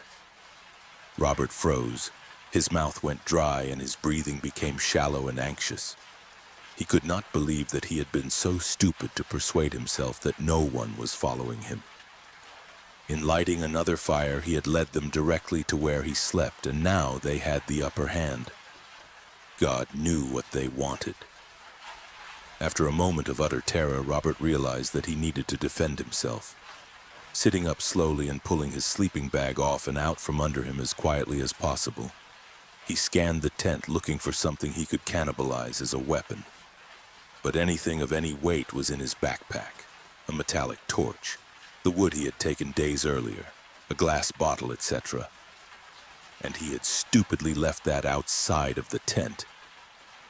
He cursed himself for being so reckless and could scarcely believe that he had left his bag outside when he always kept it inside, away from rain and wild animals. Exhaustion was the only explanation, but that did not help his current circumstances at all. Then he remembered the old axe head, the black rock he had found at the stranger's camp. Indeed, if it was a hand axe, as he suspected, Robert reckoned it could still deal a nasty, perhaps even fatal blow. Running his fingers along its once sharp ridges, Robert composed himself, never for a second taking his eyes from the shadow projected by the fire onto the tent wall. The door to the tent was luckily unzipped, but the two flaps from the outer fly sheet were draped over the entrance, obscuring his view. With one eye, he peeked through the slit between the two flaps of canvas slowly. There it was. Someone sitting at the campfire. By his build, Robert was certain it was a man.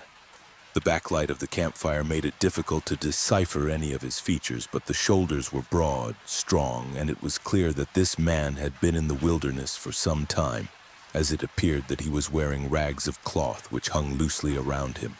His head was covered in long strands of black wet hair which had clumped together in places, presumably because it had not been washed for some time. Staring at the back of the man's head, Robert tried as best he could to subdue his fear. He thought that he could conceivably sneak up behind him and knock him out with a blow to the back of the head with the black stone, but that could be murder. And Robert did not even know if the man was violent. Perhaps he was a nomadic type, a gypsy, a traveler? Yes. Maybe it was best to wait. Maybe he would just wander off into the woods, although that seemed unlikely.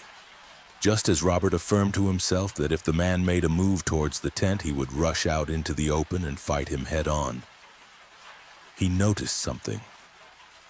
Something was odd about the way the man was sitting. First of all, he was sitting still. So still that you would be forgiven for mistaking him for a statue. Not the slightest movement was made, nor was there any indication of life at all. No subtle shifting of weight, no rising and falling of breath, nothing. While this stillness was unnerving, it was Robert's second observation which bothered him the most. The man was sitting forward, facing the fire, but the shape and position of his upper body and head was somehow off. They did not seem to quite add up. His frame seemed unnaturally positioned. A crackle from the fire, followed by a wayward flicker of light, revealed the truth. The flames lit up the area momentarily, the light bouncing from tree to tree, even onto Robert's tent, and reflected back onto what surrounded it. Two pinpoints of light momentarily shone in the night through black clumps of matted hair. Yes, the man's legs were facing the fire, but his body and head were horribly contorted, twisted into an inhuman posture. The man's legs were indeed facing the fire, but his head and body were facing the Robert. This was no man at all. How long it had sat there staring at Robert in that tent waiting, he did not know. But a creak of movement from its neck was enough to send Robert out of the tent, into the woods, consumed by a terror so profound that it could be likened to madness. He did not know how long he had been running, nor if he had been screaming the whole time. But his feet were cut in several places, and the first rays of sunshine were peeking out through the still thick branches of the forest. In the distance, Robert could see the flame from his campfire still burning bright, and despite his terror at the knowledge of being stalked by something entirely inhuman, he had to get to his bike to stand any chance of escape. For a while, he hid behind trees, under bushes, his nerves absolutely shattered, refusing to go near that fire. His perceptions were broken, but Robert was a strong character, and after a time a modicum of composure returned to him. Step by cautious step, he neared his own camp. There was no sight of whatever had been sitting at that fire staring at him. By now, daylight illuminated the entire area, and after much self-bargaining, Robert decided to reclaim his belongings, grab his bike, and continue as quickly as he could on his way out of Queen Elizabeth Park. Everything seemed to be accounted for, and Robert even allowed himself a smirk at the thought of that creature at least not being a thief. That smile soon vanished at the sight of his bike. Unharmed, yes, but strands of some black putrid liquid covered the seat and front wheel.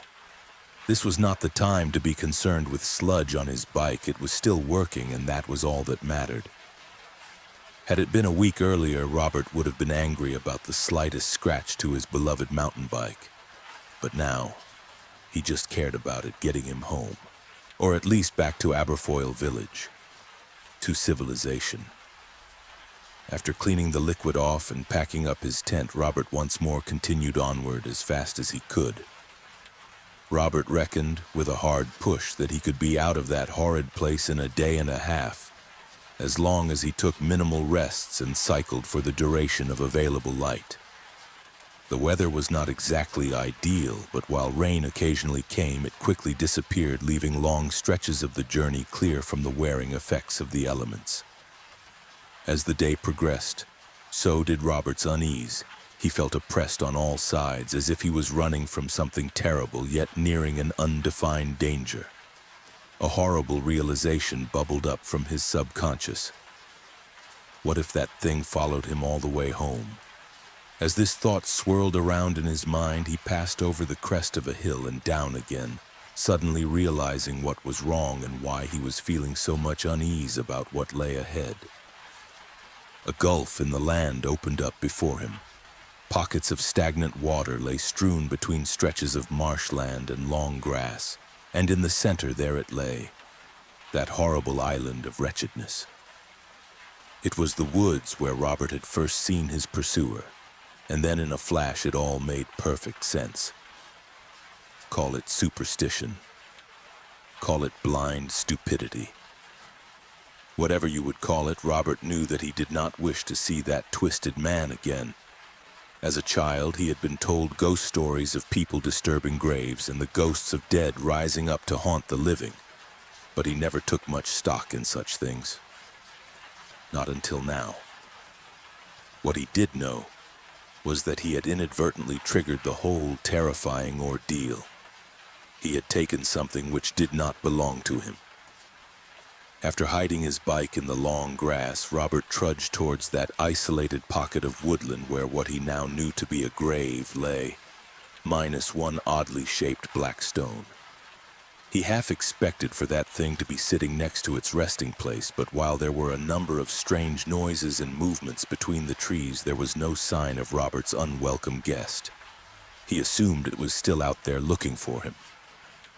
Finally, he found the grave, that elongated pattern of stacked rocks and stones. After locating the gap where he had torn the black stone from, Robert wedged it back in as hard as he could.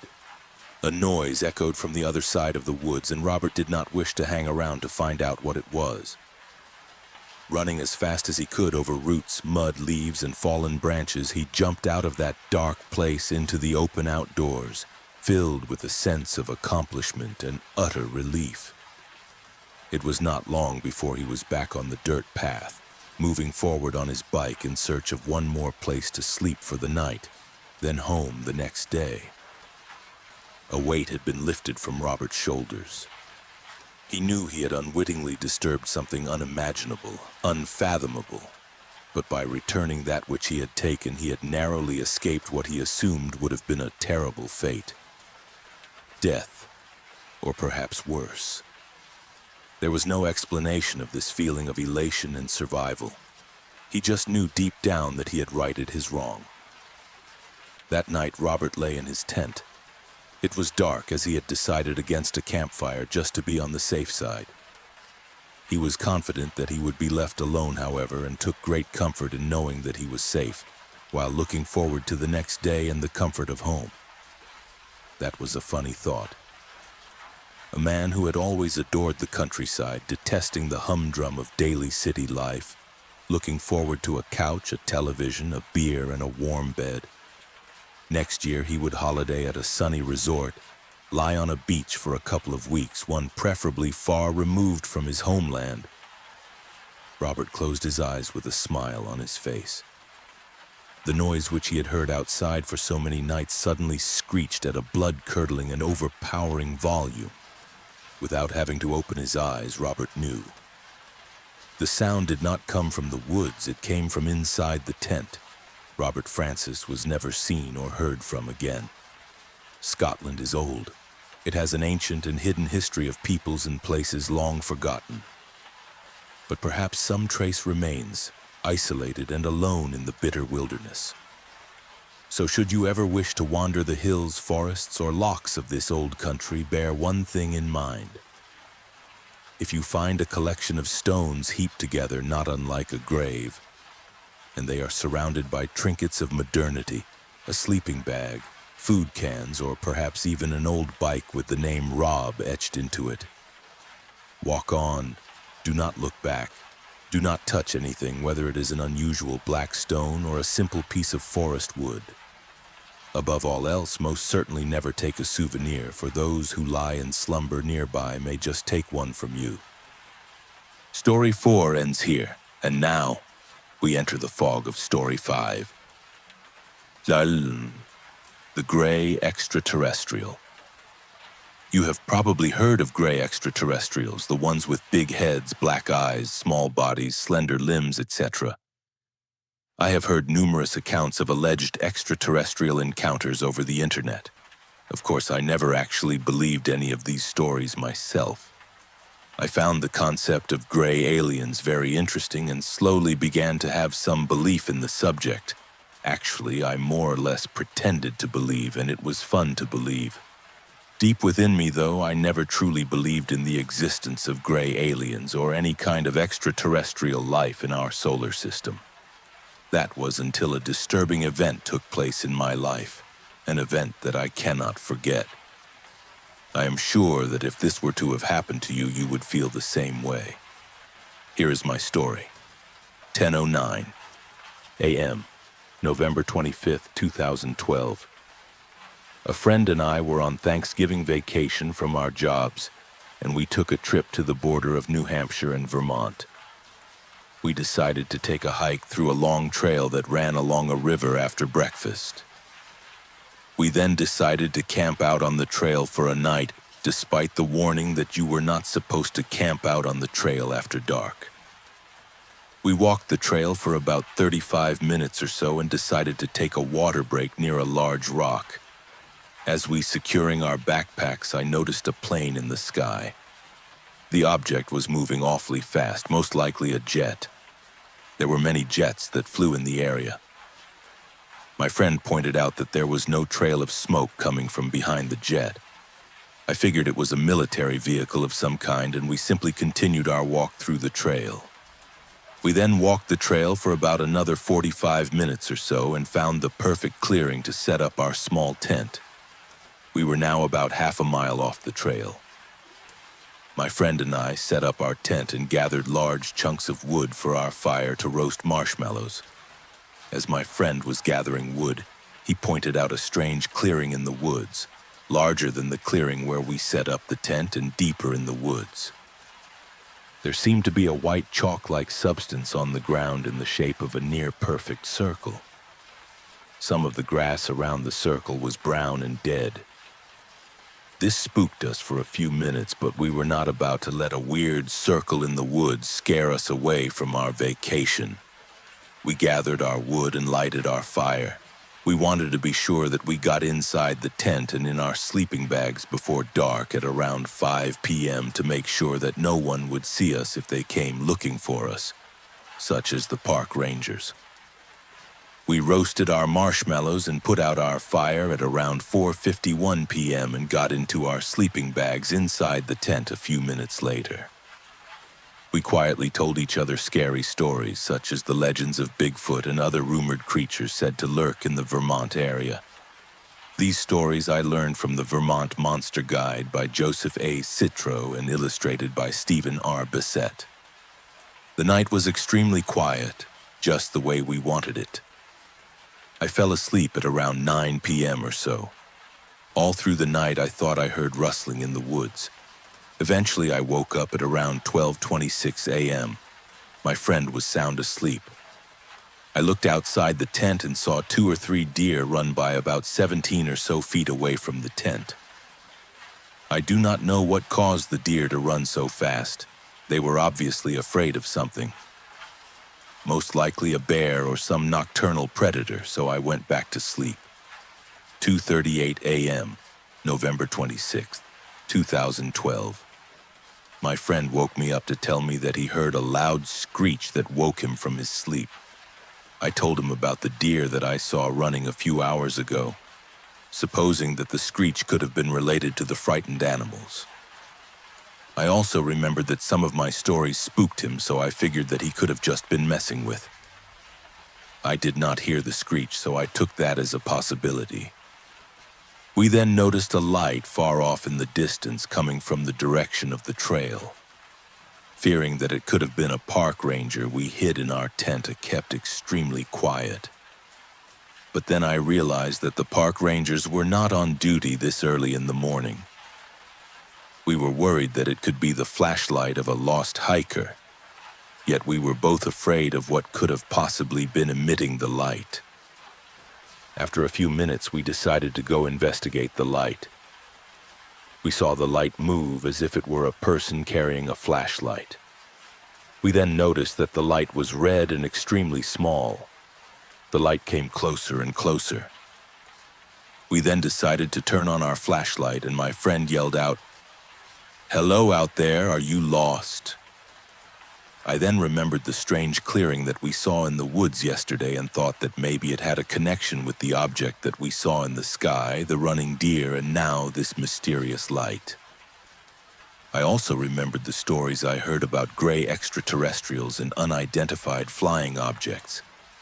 There were also a few stories about aliens in the Vermont Monster Guide. I was still hesitant on believing that the mysterious phenomenon we were experiencing was created by extraterrestrials. The light came closer and closer until we could make out the shape of a humanoid figure walking toward us. We were both terrified at the moment and wanted to go back inside our tent, but we could not. We were both so terrified yet fascinated by the figure.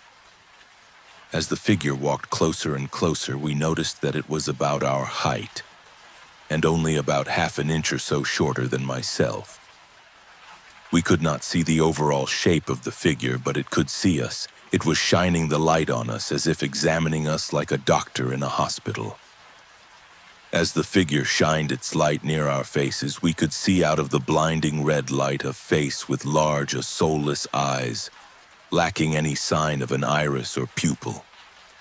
Its eyes peered at us, and we ran inside our tent in horror. We hid inside our sleeping bags, covering our heads for hours as it would seem, hoping that the being would go away. I knew it was true. Gray extraterrestrials were real. The being stalking us was a slender gray alien, and the object that we saw in the sky was possibly a UFO or flying saucer, the clearing that we saw possibly created by the spacecraft, and the running deer were afraid of the gray. After several hours, as it would seem, my friend got out of his sleeping bag and opened the slightest opening in the tent zipper ever so slowly. He was checking outside to see if the being with the red light was gone. I poked my head out from my sleeping bag in terror, and he turned around and said to me, "It's gone." Just then, an extremely bright white light shined behind him, coming from outside. I watched in terror as he was lifted into the air slowly by the light. He was then dropped to the ground outside in a flash and lifted back up straight into the air. I lost sight of him, and the light went out in a flash. Everything was as quiet as before, and I went back to sleep crying in horror inside my sleeping bag with the top of the bag rolled over my head so I could not see anything. 8:34 a.m., November 26th, 2012. I woke up the next morning trying to recall what happened last night. I remembered my friend was lifted by a bright light. There in his sleeping bag, I saw him sleeping soundly. I was afraid he was dead and woke him up. I asked him about what happened last night, and he did not recall anything that I told him. I did not bother to report the event to the rangers or anyone else on the trail. Ever since then, I have not had any encounters with anything extraterrestrial. My friend does not recall the events, and the clearing in the woods was gone. I thought that maybe I was dreaming, but there on the ground near our tent was another clearing. This clearing was much larger than the one before and had the same white chalk-like substance on the ground with dead brown grass in several places. My friend and I drove home, and I never told this story to anyone else. Until now. Story 5 ends here now. Settle in for story 6. Under a rotting sky. My name is Garbage. Forever will my name be carved into my head. I haunt a world of filth, piss, and blood beneath a rotting sky. Every morning I rise from the putrid depths of the bay, my spectral carcass filled with foul seawater, and lurching into the shadows, slowly make my way through the trash-strewn streets of the city, invisible to most, an unclean phantom to others, finding my way to that urine-stinking back alley to wait. She made me this way, made my soul ethereal and ghastly, cursed to live this day out over and over for eternity, my existence a loop of time forever turning. It was she who carved this name across my brow with a sewing needle and black ink. She who shattered my heart and drove me to madness, suicide, despair. She who I seek now so that I may wrap my fingers around that lovely throat and watch her gorgeous face go blue. It was 1984 when I met her. She was a 17-year-old runaway and the most beautiful punk rock girl I had ever seen. 1984. Everyone was always talking about that book by George Orwell. People were saying President Reagan was the devil, that because his first, middle, and last names each contained 6 letters, he was marked 666, the number of the beast, and would bring the end of times. The Cold War was at a fever pitch, and we all expected nuclear Armageddon to come at any moment. They were teaching school children to duck under their desks if the Russians dropped a plutonium bomb on us, like hiding under a desk was going to help. It was a nihilistic time, but it was fun and exhilarating nonetheless. We had that dead Kennedy's tape Fresh Fruit for Rotting Vegetables, and we would play it over and over on the beat-up old boom box in our rundown squat, someone having to steal new batteries for it every week. That battered tape, Jello Biafra's snide voice, sneering as the music built up pace and crescendo. Lock your doors, close your mind, it's time for the 2-minute warning. And then bursting with rage. Welcome to 1984. Are you ready for the Third World War? Everyone would be screaming and hopping around, slamming into each other, ecstatic at the prospect of our own possible annihilation. You too will meet the secret police. They'll draft you and jail your niece. One night after a Black Flag show, she appeared at our squat over on 4th and D. It was a dingy, old, abandoned hovel, a rotting Victorian. Some of the older punk anarchists had squats that they organized into communes with committees and boards, always voting on this and that and having meetings, but we were young and wild. Teenagers. The ruckus crew we called ourselves. And our squat was just a place to get drunk and crash. A party squat. To us, anarchy wasn't a political movement. It was getting wasted, getting rowdy, causing a commotion, being wild. Like that Circle Jerk song, running wild in the streets. We're running wild in head. After that, I began to stalk her. I found out where she lived and spent days by the trash cans in the alley across from her house, drinking and watching. Winter was coming and the sky was growing dark with black clouds. Clouds that looked like mold, like rot. I saw her father come and go, a smug-looking guy with salt and pepper hair, always dressed in a blue suit. He would get into his BMW every morning and be back at 6 every evening. It was his fault. That sick fuck. This was all his fault. I decided I was going to kill him. There in that piss-stinking alley beneath that rotting sky, I found a rusty crowbar. Not the little things used to pry off hubcaps, but a big industrial length of heavy metal used to tear down walls and pry apart boards. The door to their house was unlocked, and I just strolled right in, half blacked out drunk. He was asleep on the sofa in front of the TV. He didn't even see it coming. I walked right up behind him, lifted that heavy piece of metal over my head, and brought it down into the top of his head. He made a kind of surprised sound like, "Huh?" as his skull shattered. Again I lifted it and swung, blood and bits of brain spraying over me till I was soaked in gore. And again, until there was nothing of his head left but a bloody stump with his tongue lolling out to the side. At first I thought the screaming was in my head. This loud, piercing cry, but when I turned I saw it was her. Raven. She was standing there at the bottom of the stairs, screaming. When she saw me turn toward her, she ran up the staircase. I followed behind, reaching up to grasp an ankle. She fell with a thud. I climbed up over her. She was still screaming hysterically. I wanted to tell her how I had saved her, how she was free now, how I loved her and wanted to be with her forever. But she just wouldn't stop screaming, howling, trying to push me away from her. Somehow I found my hand, stained black with her father's blood, wrapped around her neck, squeezing, squeezing, squeezing until her face went blue and her eyes went still. I lay there atop her on the staircase for a good while, her father's blood beginning to coagulate and stink. Then I fled. Ran and ran through those filthy streets beneath that rotting sky, covered in the stench of death. I had become a monster. I had killed the thing I loved most. The one thing of beauty and truth I had found in this sick, sad world. I ran to the Samoa Bridge. I crawled up onto that graffiti-covered slab of concrete where we had first made love and wept. Wept and wept and wept. Then after the sun had set, sinking into the bay and blackness obscured that rotting sky, I climbed to the truss of the bridge.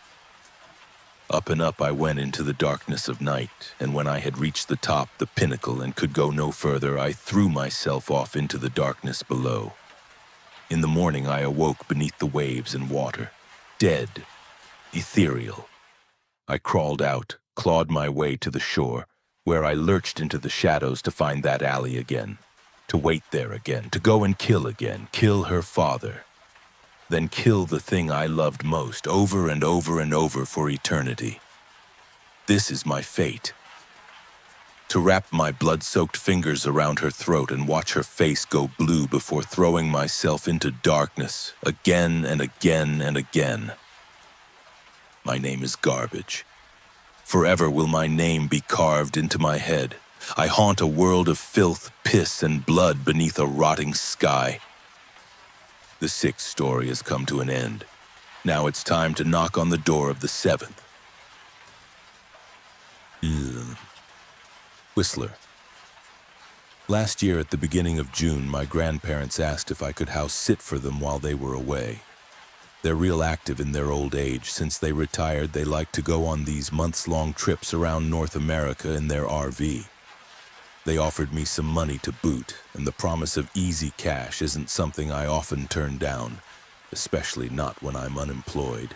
Plus, getting to spend a couple months in a nice 2-story house down by the beach.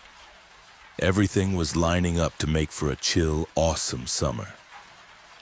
A couple of days before I was set to take up residence in my grandfolks' house, my mom came into my room while I was packing.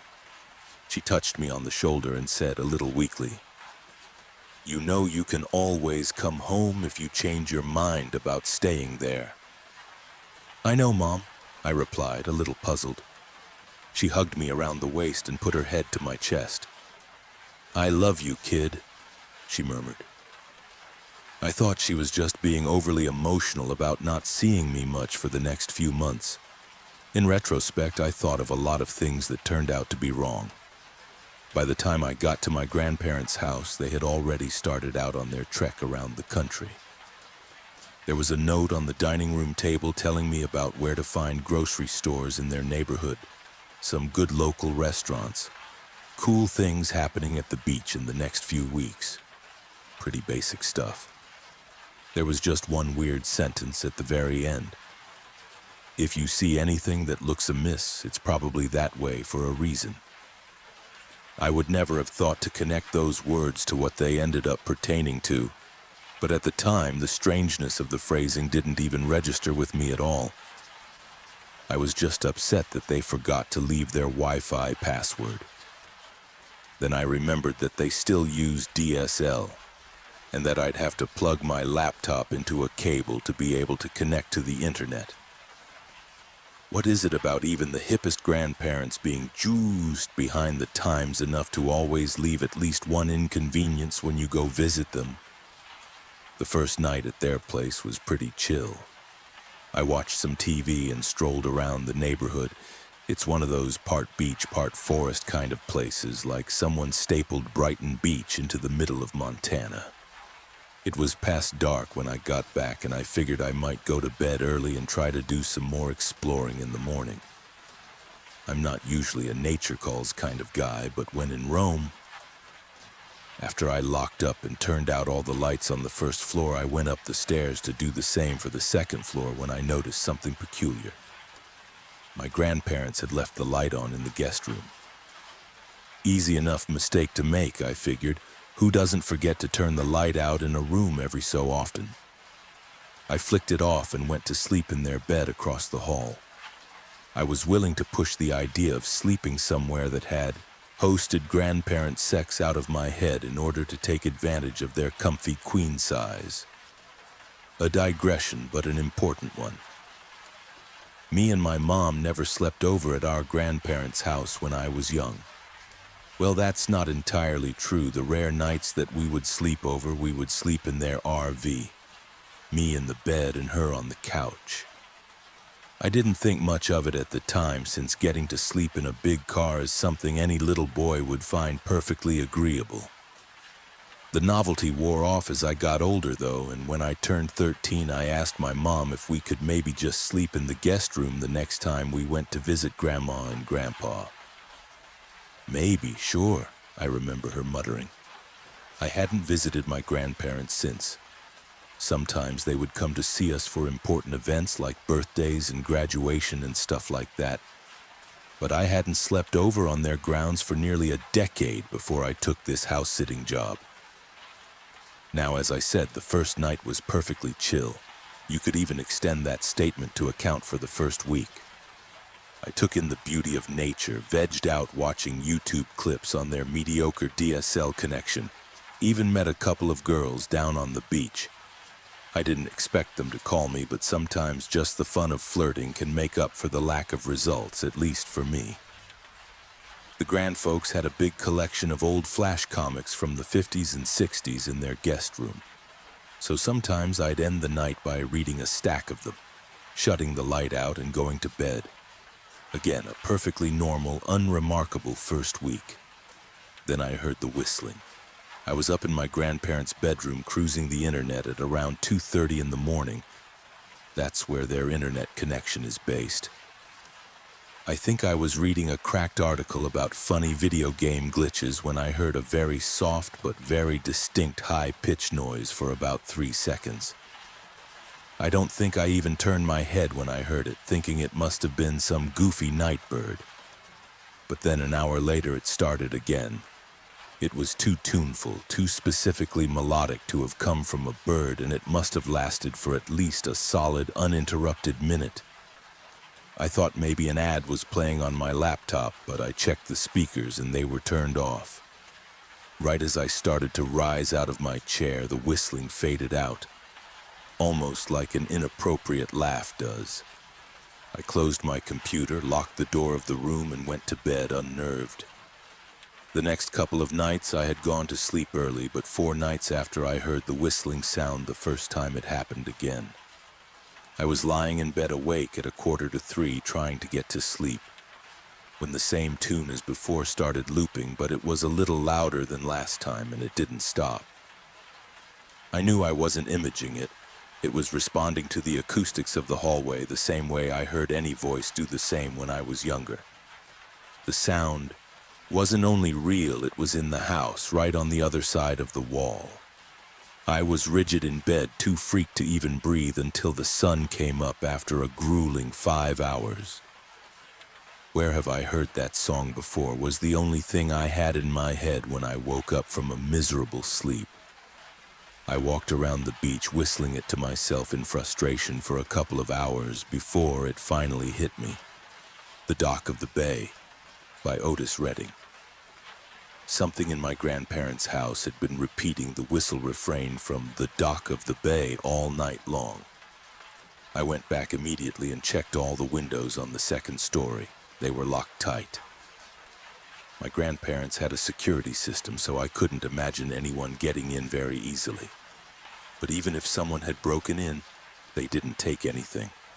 Who would go to the trouble of bypassing a security system just to walk up to the second floor, stand in one place, whistle The Dock of the Bay for hours, and then leave when the sun came up? Unless they didn't leave. I ran down to the kitchen to grab a knife and then searched every room and every closet, looked under every bed, checked behind drawers and under the couch and behind the TV. Nothing to suggest anyone besides myself had been here over the last couple of weeks. Nothing except the whistling. That night I mustered my courage and decided to try something. An experiment. I stayed on the internet until around 3 a.m. Sure as shooting, I started to hear the whistling again. And just like last night, it was the same song and louder than it was the previous night, now almost to the volume of a full, normal voice. After the refrain was repeated a couple of times, I matched the whistle. As soon as the first half of the riff ended, the high part, I whistled as clearly as I could manage the second half, the low part. After I matched the whistle, there was silence for a moment. Then the whistling came back, but it was not the Dock of the Bay, and it was not quiet. It started out at an even pitch, very low, lower than I thought it was possible to whistle. Then slowly the pitch rose over the course of a couple of minutes, higher and higher and higher, until it turned into a piercing shriek. It was not an even tone now. It was stop and start, almost like someone was belting it out between short, sharp breaths, and it was ear-splittingly high. Worse still, the noise got slightly louder and slightly quieter over the course of the night in rapid intervals, which led me to believe that whatever was doing this was running up and down the hallway, passing in front of my room every few seconds. But I never heard footsteps, and I never saw a shadow under the door. This furious, oscillating scream lasted for hours and hours. I sat in the far corner of the room, clutching my knife and covering my ears, keeping my eyes clamped shut, right as I was considering killing myself just so the noise would stop tormenting me. The sun began its ascent over the beach and the siren noise faded away. I slept for 3 useless, nightmare-riddled hours. I knew my mom had lived in this house until she was old enough to leave home, and as far as I knew, my grandparents had lived here most of their lives. They had to have known about this nightmare, this haunting.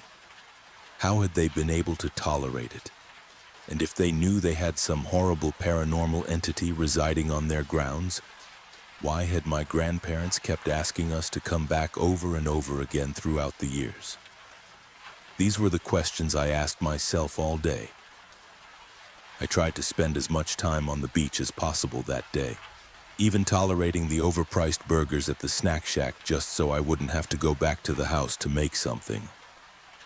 In my mind, I reasoned that my mom and grandparents had to have done something to make that place livable. They had to have found a way to coexist with whatever it was that lived there too. Then I remembered the light in the guest room. Everything made sense all of the sudden. I went back and turned the guest room light on. Just for safety, I turned on every single light on the top and bottom floor. My understanding of whatever this thing's logic was led me to think that it couldn't come out if there were lights on. And since it lived in the guest room, it wouldn't be able to leave if the lights were on everywhere. Even though I'd have to adjust to sleeping with the lights on in my grandparents' room, I figured I'd found a way to make this thing's presence a non-issue. My grandparents could deduct the whumping electric bill out of my salary for all I gave a damn. It happened later than it had before, at 4 in the morning and at a boisterous volume. The next song it decided to whistle was the vocal melody to My Favorite Things from The Sound of Music. That fucker. Not only did it change its tune, it lulled me into a false sense of security, thinking that I'd had it beat after it failed to show up at the same time it had in the past. But it whistled, and the lights burned on, and the sun rose, and I gave serious thought to drowning myself in the ocean. Maybe it was a mistake to have engaged with it, and that was why it wouldn't leave now, even with the lights on. Maybe when I addressed it, I invited it into the house proper. I never figured it out for certain because I was never able to make it stop. I didn't make the mistake of responding to it a second time, so it never changed songs again, and it always started around 4 in the morning. My Favorite Things, all morning, every morning, as preformed by a murderous, wrathful spirit. For a while I came up with a consistent way to bypass it. I would just go to sleep early and pray to God I didn't wake up between 3 and 4. And that actually worked for a little while. If I went to bed around 10 and slept through the night, I didn't hear the whistling and no harm came to me. For the most part, this idea worked out for me for a couple of weeks. Then one morning around 9 a.m. in the middle of July, I woke up and my door was open, just a crack. I had shut and locked my door every single night for a month. I remembered the sound of the door shutting and the lock clacking every night before I went to bed, including the night where the thing had opened my door. Did it stare at me while I slept? Did it sing me a lullaby? This was the last straw. I sat up and broke down crying. I had run out of strategies. I had run out of battle plans, and I had run out of appeasements. Now the thing was just toying with me, mocking me, showing it could get to me whenever it wanted, asleep or awake, lights on or lights off. "What do you want?" I screamed in agonized terror.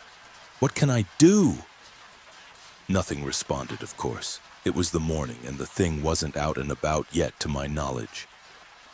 Groggily, miserably, I dragged myself out of bed. When I got to the hall, I saw that the door to the guest room was cracked open as well. I had kept it closed, locked from the outside for the last month like I had done for every other room. Why did it open that door too? What could it... Oh, of course, I understood. I had a normal day. I ate my breakfast. I strolled through the woods. I took a great picture of the sunset over the ocean, and when I got back, I watched Adult Swim until around 2 in the morning. Then I went up the stairs and I got into my pajamas. I brushed my teeth and took a piss.